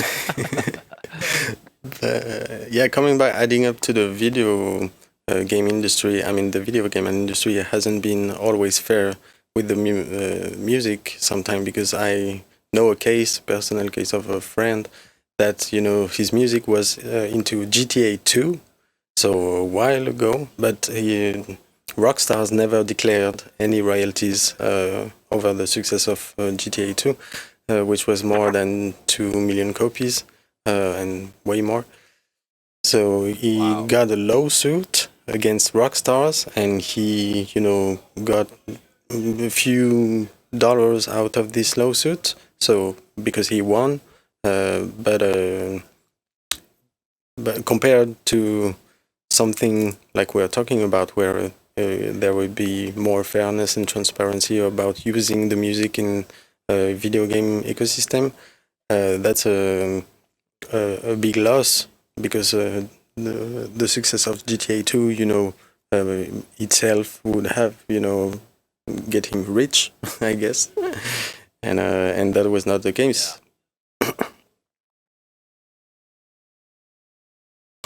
I once got a track in a Tony Hawk mobile video game. Really? Yeah, that was pretty cool. But you get paid. That's my claim to video game. $250. 200 and oh, that's no royalty, nothing. That's nothing. Nothing. Yeah, that's basically what I'm nothing. talking about. Yeah. Yeah, I made more selling an MP3 on Zora. Yeah. We It's all insane. did more of whatever happens over the last 10 years being here. I know, right? And that's It's so wild. It's Yeah. so wild. I love it, and I'm so like. It pains me to see some like people scared to get in the NFTs when I'm watching so many artists, young artists starting out, who come from communities that didn't have this kind of accessibility to show their art, making money off their art. Mhm. You know, I think a lot of people think it's, you know, just a bunch of, you know, rich tech people figuring out how to make money off of people and, you know, do bids. And I think it's very much not that at all. Right. You know, Totally agree. Yeah, we definitely get lost in the numbers for sure. People get lost in the numbers, even though like the numbers are significant to know for other reasons, and the but not for the reasons. fog of disinformation as well, going with the hype. Right. Yeah, like for the wrong reasons. 100%. Yeah, which once again misleading the masses to like not take it seriously or to not understand what it's really capable of doing for everybody. I think the thing, the biggest thing is that the majority of people just don't understand how much they're being exploited on all of these platforms on a fundamental level. Like it's because the internet was so new, and then social media was created and made what it was because of us. You know what I mean? Like everybody who uses it. We were Yep. the ones that created the ecosystem, so they needed us, and they need us to use it, for them to, like, benefit off it, and it's like, Yeah. when we realize that everything we do on those platforms is not ours, and we could own it ourselves, and we could have our own platform, like, I think that's gonna be a huge day, and, like, I don't know, I don't know exactly when it's gonna be like an Instagram version where that's the case, but, and I don't know what that would look like, but yeah, I mean, I hear whispers of whispers hear and whispers in the ether. There's something a brewing, and that's all I can say. dude, I love it. What do you know what protocol they're building on? Like, what blockchain? Like I said, that's all I can say. Do you know? Do you know? Can you tell us? Can you tell us if you know? You don't have to tell us the answer, but What do you guys are know? talking about? Yes, I know what they're building it on. Okay. Is it? I do. Would you say that's all I could say. all right, fair Seriously. enough. Would I know? Would I know? Do you think I would know? Would I be able to guess, you think? Of course. Okay, cool. That's all right. I'm with it. Yeah. So that's good. I mean, I'm interested. Yeah. It's happening. Cool things are happening. But it may not be for another year, but cool things are Right. happening. Dude, that's the thing that scares me is like I know that things are gonna happen soon, but I'm so afraid of like it's gonna be taking too long for like the independent or lower budget people to create these apps on a mass scale that really attracts the mass audience in a good way before somebody like Instagram themselves just implements all this technology into their platform. That's like what really I frightens me. swear to God, I woke up this morning and I saw that Spotify was going to be doing something with NFTs. I swear. Shut up. No way. I don't know. for I've real? been looking, they're still looking for an assistant director to advise them on payment system. Are you for real though? Yeah. They're No, listening to our shit, bro. They're listening to these podcasts. I'm dead serious. Like I woke up this morning and I swear, there's a great club that this wonderful lady runs called Water and Music. And her name is Cherry Hugh, and she it's called Water and Music. She's got a super informative blog and Patreon on like the current state of the music industry and what's going on in it and all like the emerging tech. And I'll have to look for it. I'm gonna look for it deeper while we're talking here and see if I can find anything on it. But yeah, it's pretty interesting. I think it's gonna happen. Well, it's I'm excited to see what happens. But like, yeah, no, I that's crazy. That's crazy. The Spotify thing is crazy. I need to look into that. 'Cause Yeah, it is. that's huge. I mean, that's huge. So that's like what that's what I'm like. I'm saying I'm afraid of. Like, it's not. I'm not saying it's a bad thing. I just have a bad feeling about it. Like, I don't know if Spotify, unless they just have already surrendered, because the earlier they surrender, the more leverage they have, and that's so true. Like, I think they realize that too. And if they actually are doing it, then we just should realize like it's gonna be short lived in the sense that like, it's gonna be commoditized and it's gonna be like created. Because once it's like, what are gas fees if Spotify pays them? They don't care. They're making so much money because who makes this kind of money on fucking digital assets? Well, like now that this market is here and they clearly see that, they're like, well, we'll handle all the gas fees. We'll make it all super easy. We'll make it smooth and we'll fucking put it in a nice marketplace. We'll give you guys profiles and we'll give you guys all kinds. Like, it's not hard. If they wanted to do it, they could do it. Yeah, that's what I said earlier with Elon Musk's tweet about music and NFT is that now the music industry cannot avoid it, and if they don't answer quick, they will be just beat by the competition, and they know it. Like it rings the bell for them to act. Wow, you're absolutely 100% correct about that, Mighty. That was Elon rung the bell. Mm-hmm. Love it. Interesting. Yeah, but it's impossible for any label executive or director to avoid this situation anymore now, because they will just look like retarded, or I don't know, but even the media will jump on it before the music industry, and at some point the music industry would find itself, I would say not like always, but like the last to move and to react. But it's not like they were not aware of the blockchain and the NFT and stuff. It's just, I think they couldn't find a way really to jump into it because of the complexity of the music industry, obviously, as well, because you cannot move in your entire major catalog into the blockchain right now, into NFTs. So yeah, the first mover are more the platforms, I think, because they don't have to handle the catalog, just have to give the service for the artist to mint on Spotify, let's say, and then they just grab the market and take it to their advantage. Because I looked up the job, the jobs for Spotify, and since December there is this job of being the associate director of payment strategies. So since last December, and I looked today, it was still available. They are looking for someone to help coordinate their implementation of social crypto payments, and they are part of the Facebook, ex Libra, that is now called DM. So the DM project is a combination of 27 companies that are kind of all tied to use the Facebook coin. So I'm wondering, when it comes to Spotify and crypto integration, I think it's fair to say that it will be on Facebook coin, Dude, that is so fucked. I mean, like, it's so because it's But it's gonna they're still looking for someone. The post is still available since December. So I'm wondering, does no one wants to jump on associating Spotify and Facebook? I mean, maybe they're just ahead of the curve and like they're just leaving it up. Mm-hmm.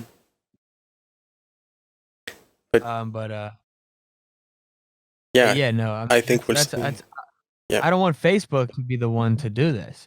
You know what I'm saying? Because just imagine a combination. This is all it takes.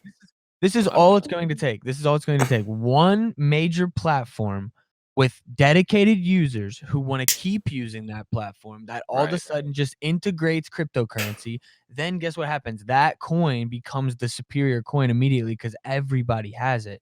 The same thing with, like, look at global reserve currency. It's the same thing. It's like why the US dollar is so powerful is because everybody has to use it, at least for the moment. So it's like, it's the same thing with that. If Facebook goes in with the biggest fucking corporations that are doing the most business, the most like trading on everyday items to arts to everything, they could do it all in one go. Get all these companies involved and then use that coin to represent all of those companies, and then those companies could have their own coin too, whatever. And then they basically they start the whole market by giving all their Facebook users tokens, and it's like, your engagements will give you tokens and blah blah blah blah blah, and you will. But like you said, everybody that's on Facebook, which is like your fucking parents and your family, you know what I'm saying? Like, that's pretty much it. I feel like, at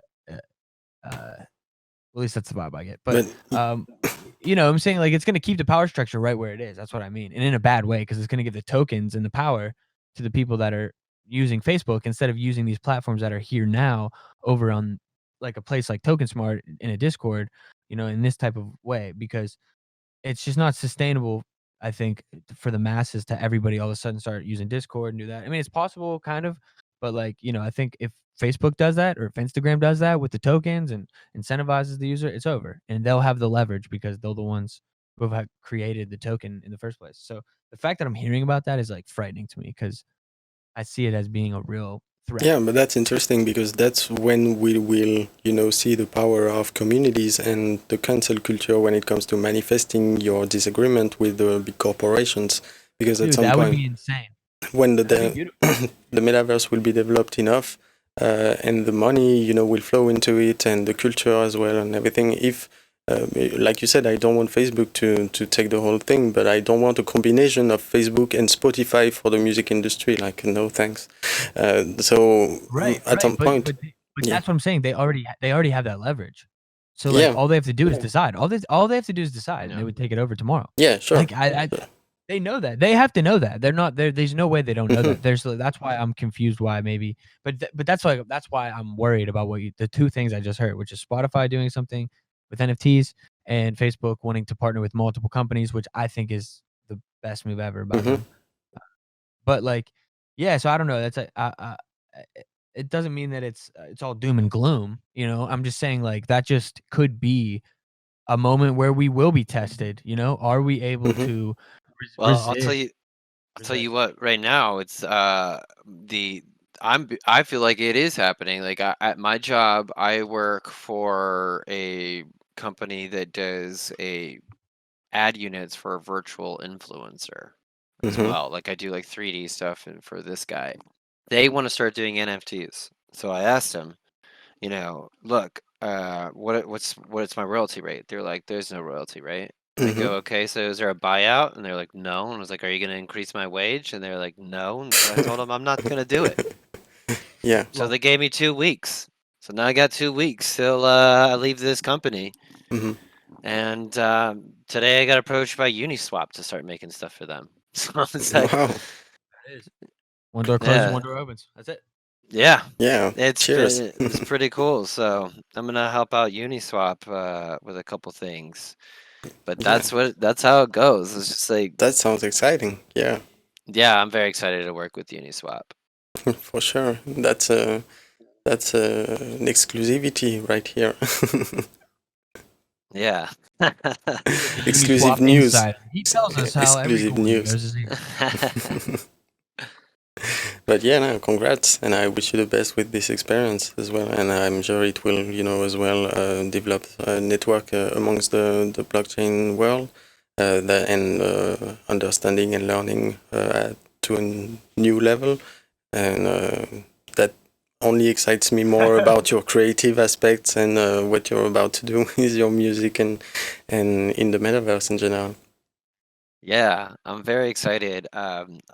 It's funny. Before they even approached me, I own more Uniswap than I do Bitcoin. Like I don't know if it's the unicorn or if I just like the fact that they just make it so easy to Yeah. trade tokens at a reasonable fee. And there's some combinations of things why I like it, but yeah, I'm pretty bullish on Uniswap. Yeah, absolutely. Same. Yo, I love it. I don't know what the chat's about. I don't know if you're messing with me, Bruce the Goose. But with a profile pic like that, it's hard to take you 100%. But like, Shout out, but I'm Bruce. 100% with you. But I'm 100% down to. I'm with you. Fuck the haters. That's right. Yeah. Don't let that. Yo, haters are gonna hate, scammers are gonna scam, hackers are gonna hack.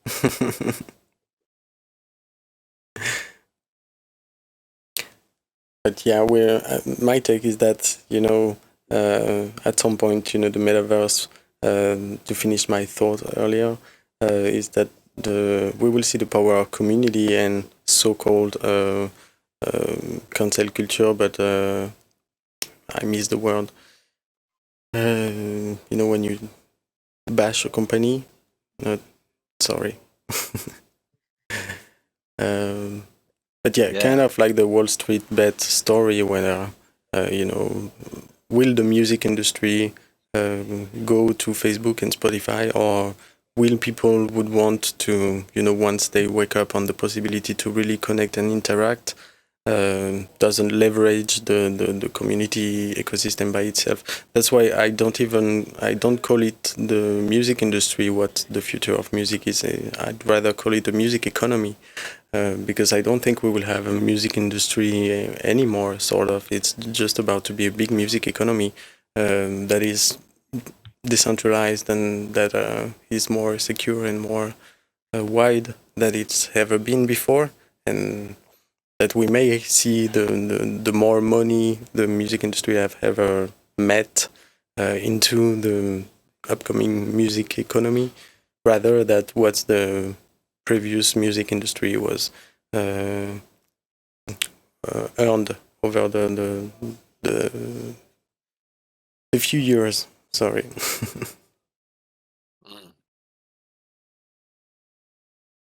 Dude, 100%. Shout out Magmaster. Mag NFT. Yeah. What were you just saying though, Mighty? I know that you said something. I was about to pop in and say something, and then I totally got lost in the chat. No, don't worry. Just saying that we may, witness the power of communities to avoid the big companies, and to see if the money power would be Yes. enough to leverage the boycott. That's the word I was looking for. Will the community will be able to boycott at some point the big company moves? Right. You're definitely right. I do think that is a very strong possibility that we will build strong enough communities where that is possible. I think that that's slightly scary too, though. Mm-hmm. Guys, can I ask you? Did you? I mean, hold up. I gotta look up to make sure I know that this my. All right. Well, actually, you know what? Keep talking for a second. I need to look something up to make sure I get my facts right before I drop this. All right. I was gonna say one thing about what you said too, Mighty. But I totally forget what it was. You know what I'm saying? It's okay. What were we talking about? God damn. We're talking about community and the power of community being able to Oh, yes, withstand yes, yes. like Okay, big yes. big corporations When it comes Right. to And the I was and music I industry. NFTs. I was gonna yeah, you creating a music community, right? What I was gonna say is I think that the future is more going to be revolved around just digital assets more so than just a music community. I think of course you're gonna find a music community in that, but I think that the key about it being I think more revolved around just the idea of digital assets, I think will help frame it better for like Hmm. more people who want to get in the space because like it doesn't just have to be music, it doesn't just have to be this. It's a digital asset that can come with a infinite amount of potential of Yeah, utility and whatever else. So I feel that's like so that cool.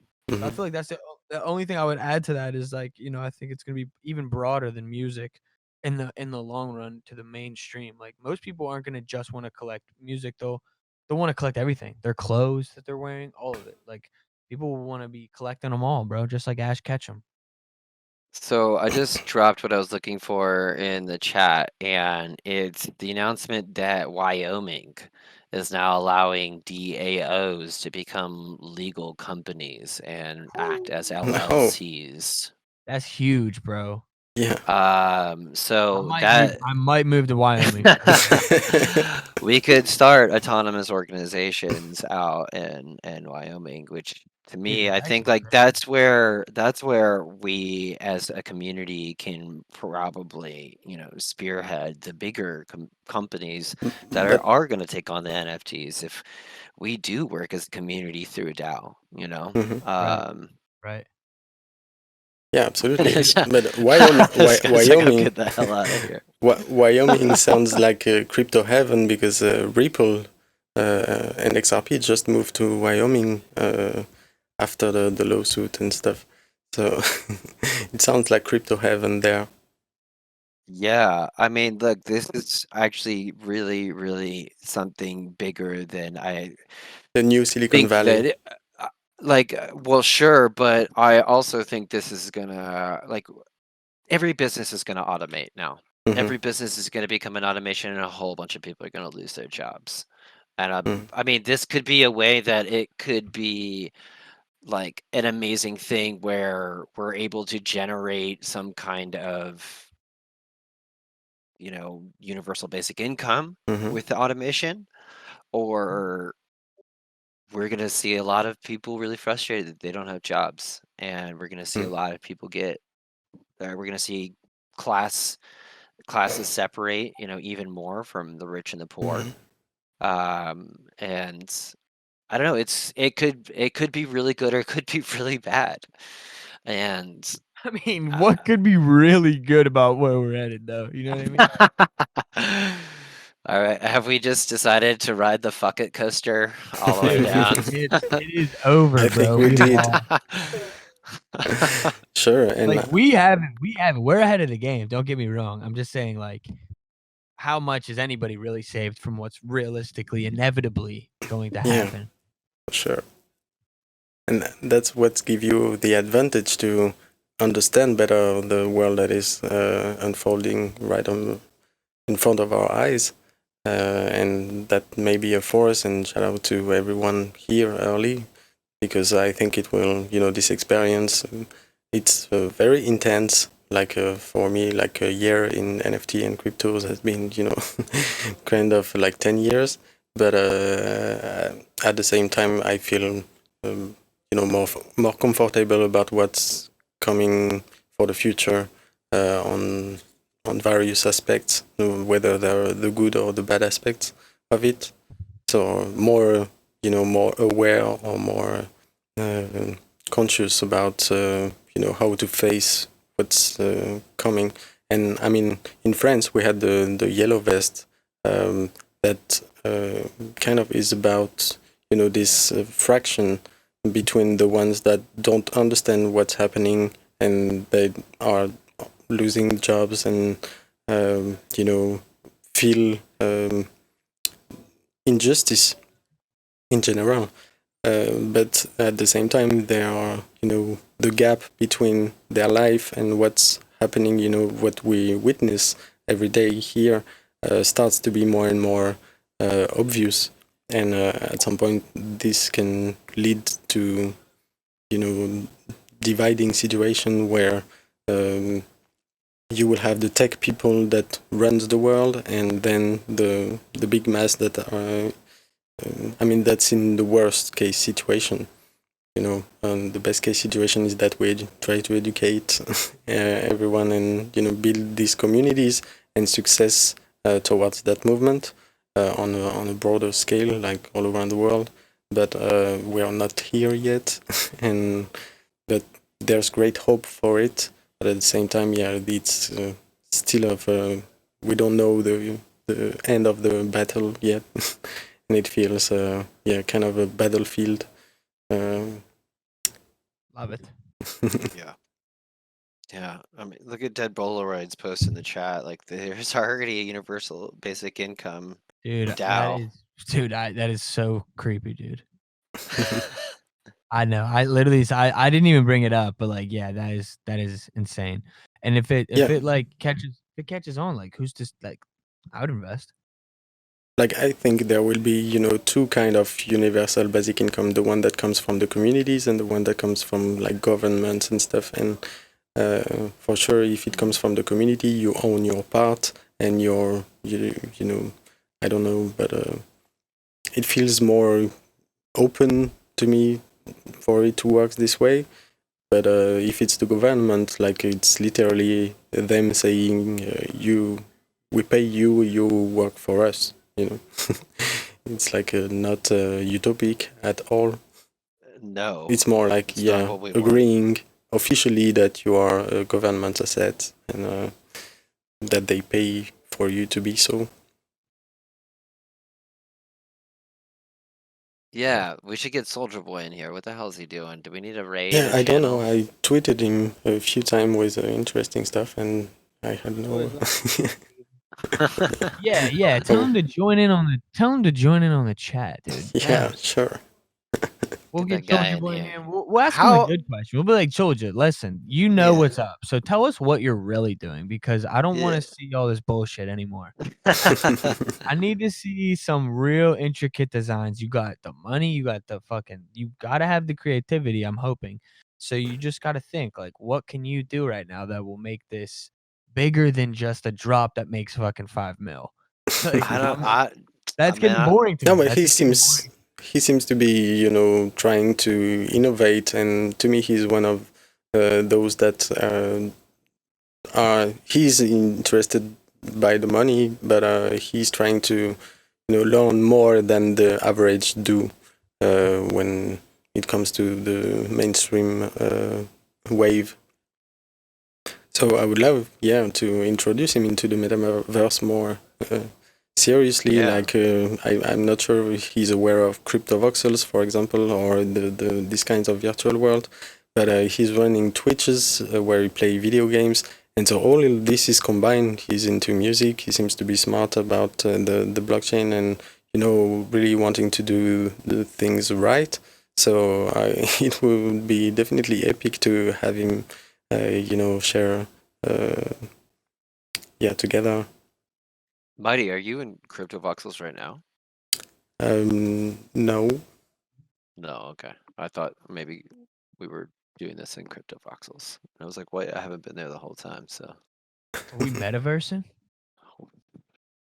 Always down. Are we surfing the metaverse? You guys can come check out my place if you'd like. Yeah, have you ever I been did. to my place? I did. I'll Dude, drop I would the. love to come to your place. Drop the link. I will. Dude, You see, guys like, can- this is gonna be the lingo. What do you think the lingo is gonna be for drop me the link? Drop me the link to your parse. Drop me the link. Yeah, parcel me.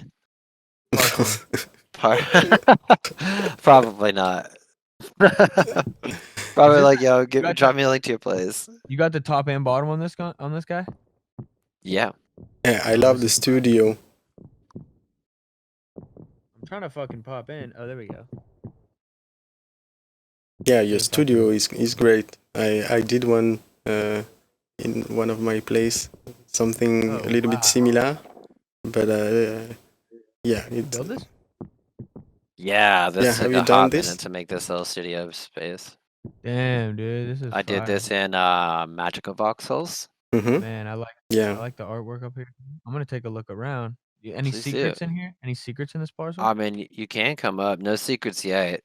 Dude, love the secrets, dude. I'm all about the secrets. Yeah, I'm gonna have to start putting like little secrets for downloads that you can find. Yeah, bro. That's like Of that's what like I'm some trying to do. stems to a track. Wow, I love that idea. Yeah, we get to actually. be creative with the virtual world. Fire, dude. Incredible. Yeah, I'm you trying can to come up here, and there's yeah. you can What's click up? on I think I'm on my external. roof. They all got links to my Bandcamp. These are all the album art that I made for. Ooh, this one's hard, bro. This Yeah. one's super hard, dude. I fuck with this. I already love where your head's at, dude. Like I wanna like ask questions, but I don't wanna fucking get it. This one is actually dedicated to my bandmate who passed away about like a year ago from an overdose. When we started my first band, Sextile, we all started and we met in Narcotics Anonymous, actually, and we were all getting sober, and we were banned and sober for 4 or 5 years, something like that, until our boy took a dive into that deep dark waters again, and he was super into astrology, and you can see the top it says like it's a Gemini, and yeah, 333. You'll see me put 333 in a lot of my art because those are his numbers. So I kind of try to honor him from here on out. The guy was he was like one of those dudes you just kept around because he made sure the vibe was good all the time. Right. He might have not been very good at his instrument, but he was really good at making things fun, you know?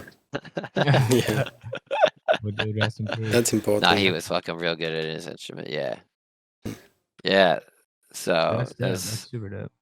And you have this other piece as well, where there's this. This is hard as fuck too. Oh my god. I think it's You related. make all these? You make all these joints? You make all these joints yourself? Yes, I made everything except this one over here, which the one that you originally were into. That's originally by Silicon Graphics, and they just recently put their first NFT up. It's a piece that I commissioned. I just found him on Instagram and then connected with him. He's an artist from Spain. Ah, okay. And I loved his work, so I thought it'd be great. But yeah, you can find his stuff on Foundation now. That's dope. Yeah. So is it just the top two? Or is there any more to this? No, nothing more yet. Honestly. Who's your neighbor? Who your neighbor? You fuck with your neighbors? His name's Bitcoin, and I do fuck with my neighbors. There's Hexagon is over here somewhere. His name is Bitcoin? Yeah, his name is Bitcoin. Damn, you got that. You live next to the Bitcoin guy? Well, I guess his name is Alec now, but Alec Benjamin? I love how we explore the metaverse, and I see people from the chat joining us. This is super hard. This is super hard right here. Like, I love this. I mean, this is like a little bit over the top in terms of colorful, but like I love it. Like in terms of its design. You know what hits me is that. Why would they put that street light right in front of it though? That doesn't make any sense. It's like really bothers me. Yeah, it's a bad placement. Yeah, come on. Points deducted. Points deducted. Who's this? Should we beat this guy up? Come on. You know what? There's Outbreak. And then do you guys know Kyle Gordon? His stuff is around here too. Dude, Anonymous is fucking decked out. Is that you? No. No, that's not you. Who is this? Who's in the all purple? You're kind of fly. It's kind of pretty. Yeah, they have to be. Oh, they got Whip. They're got that Whip. Yo, you with Whip? They're with Whip Crew. Whip Crew? Yeah, I love that we're gonna have all these gangs in the metaverse. Like, there's gonna be the TokenSmart gang, the Whip Crew, the FWB, the Lads. You know, that's there's what gonna be strikes all these me. fucking gangs in the metaverse. Wow, that's a really good. That's another thing, dude. It would be amazing if like Friends with Benefits and all of these communities find reasons to. Once again, it's like, you know, if these platforms just create and innovate ways for them to use these platforms more and more. It'll incentivize groups like Friends with Benefits to like have meetups in here more and like do more stuff in the metaverse and like bringing more people to it and finding more reasons and more creativity of doing stuff within there. You know what I mean? Yeah, I I'm absolutely just think they will. I really am I'm excited here for the for it. metaverse. I'm real excited about the metaverse stuff. I think that will be something that'll really excite me personally. Yeah, that's what strikes me. And when I say it's about the metaverse culture against the mainstream opportunism that cannot compete with what I just have on screen right now. Like, we started a music and blockchain show, and now we are just creating the culture by hanging all together. We're just doing it in a new way. And I lied. I actually have a secret.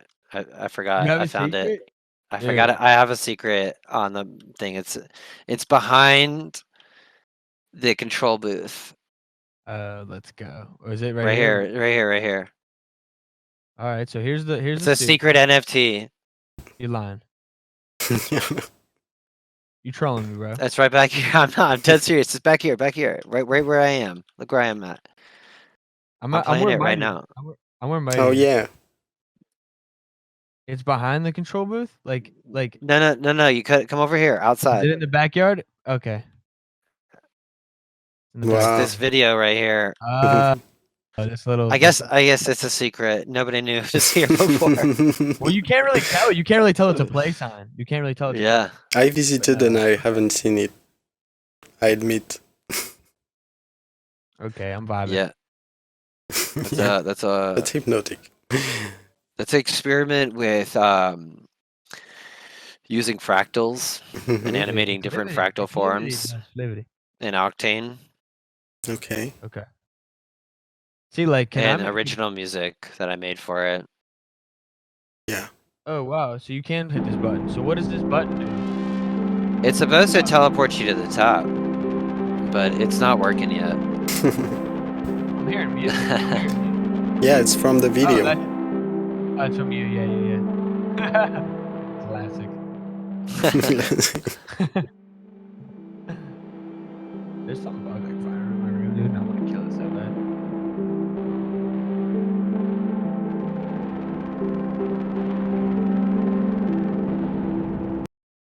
Yeah, that's so cool to explore. Like, that's the kind of post-show vibe. We should do, more of this. Yeah. Touring into CryptoVoxels, and I feel like touring in CryptoVoxels is going to be not only in CryptoVoxels but in virtual worlds. Is going to be a business in itself. Dude, 100%.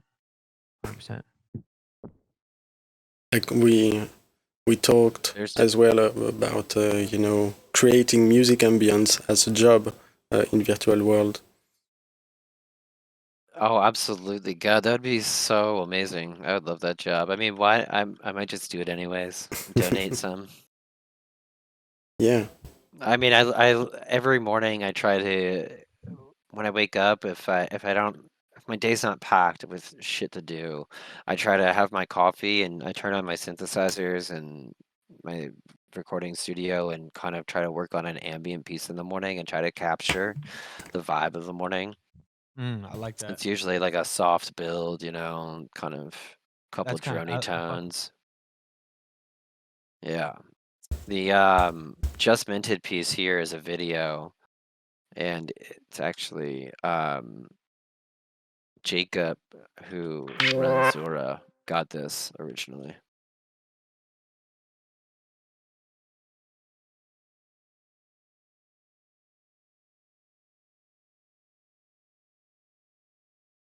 Well, that's a sweet walk in the metaverse, and thank you for let us visit your place with more detailed story. Yeah, absolutely. And I think we must be creative in this world. There's so much to invent. 100%, yeah. Yeah, absolutely. It's been so crazy and also so overwhelming. There's so much to explore, so much to do, so many things to make. Where do you start? What do you do? When do you sleep? Yeah. But When do you sleep? That's a good question. There's been this. I Yeah. average 6 hours to these days. Yeah. I try to have good sleeps, but it depends. I sleep one day over two. Sometimes. Shout out to Thank you guys. Thank you for everybody for exploring and coming to check out the place. I really appreciate it. Yeah, it looks like a party. Yeah. But yeah, That's originally what I wanted to do here. There's a lot of parties, but yeah. Mhm. But yeah, guys, I'm gonna jump off because I'm getting so hungry and I need to Yeah, eat. the same. We killed it already. I'm glad you said that, dude. 'cause I'm fucking Yeah, but the vibe is cool. Thank you for staying here like all this time with us talking. It was like very fascinating to get to know you more, and I really wish you all the best. And maybe if we have some fancy ideas to accomplish together, I'd be more than open, and with more people amongst the community, Mai as well, and why not more. To create the punk vibe within the music industry and incarnate the thing. Yeah. So yeah, definitely thank you for everything. I would suggest that you want to get into your work ASAP, ASAP, before it would be impossible to reach out to you very soon. I'm sure. Oh no, I feel I will always be accessible. I would love to try to make I it, felt that. And thanks for that. I have a loyalty to where I start. For me, I don't get caught up with all the people trying to ride a tail or something like that. Mhm. I always stay with the people the OGs who are there to support me from the beginning, and so I super appreciate that, and I super appreciate and Mighty, you guys for having me here, and NFT Smart for hosting this amazingly educational podcast. It's really great. You guys kill it. Thanks. I really enjoy listening to y'all talk about what is happening in our communities, in the metaverse, within the cryptoverse, the whole spiel. It's really amazing. So yeah, again, thanks for having me. I would love to collaborate further with y'all whenever. Hit me with some projects. Let's talk more. And everybody have a lovely evening. And I can't wait to come back and talk with y'all again. The same, and thank you for we wanted this episode to be kind of a little bit different than just showcasing the news, and we crushed it all three. And whenever you want to come participate again to the talks, those are fascinating. We are not experts, but we talk the highest stuff, all the coolest stuff and topics. That's very fascinating, I think. Most of them we don't have any answer, but we just point out for everyone to inspire you from it and build on it and speed up the process so we can crush it even more, being creatives and and fucking geniuses. No, I'm just kidding. But it's so important. It's so important. Yeah, it really is. Develop your own I think genius. what you guys are doing is super important. So please do not stop. Thank you. Oh yeah, thank you, bro. Appreciate you coming through, being so cool to chat with. Made it easy.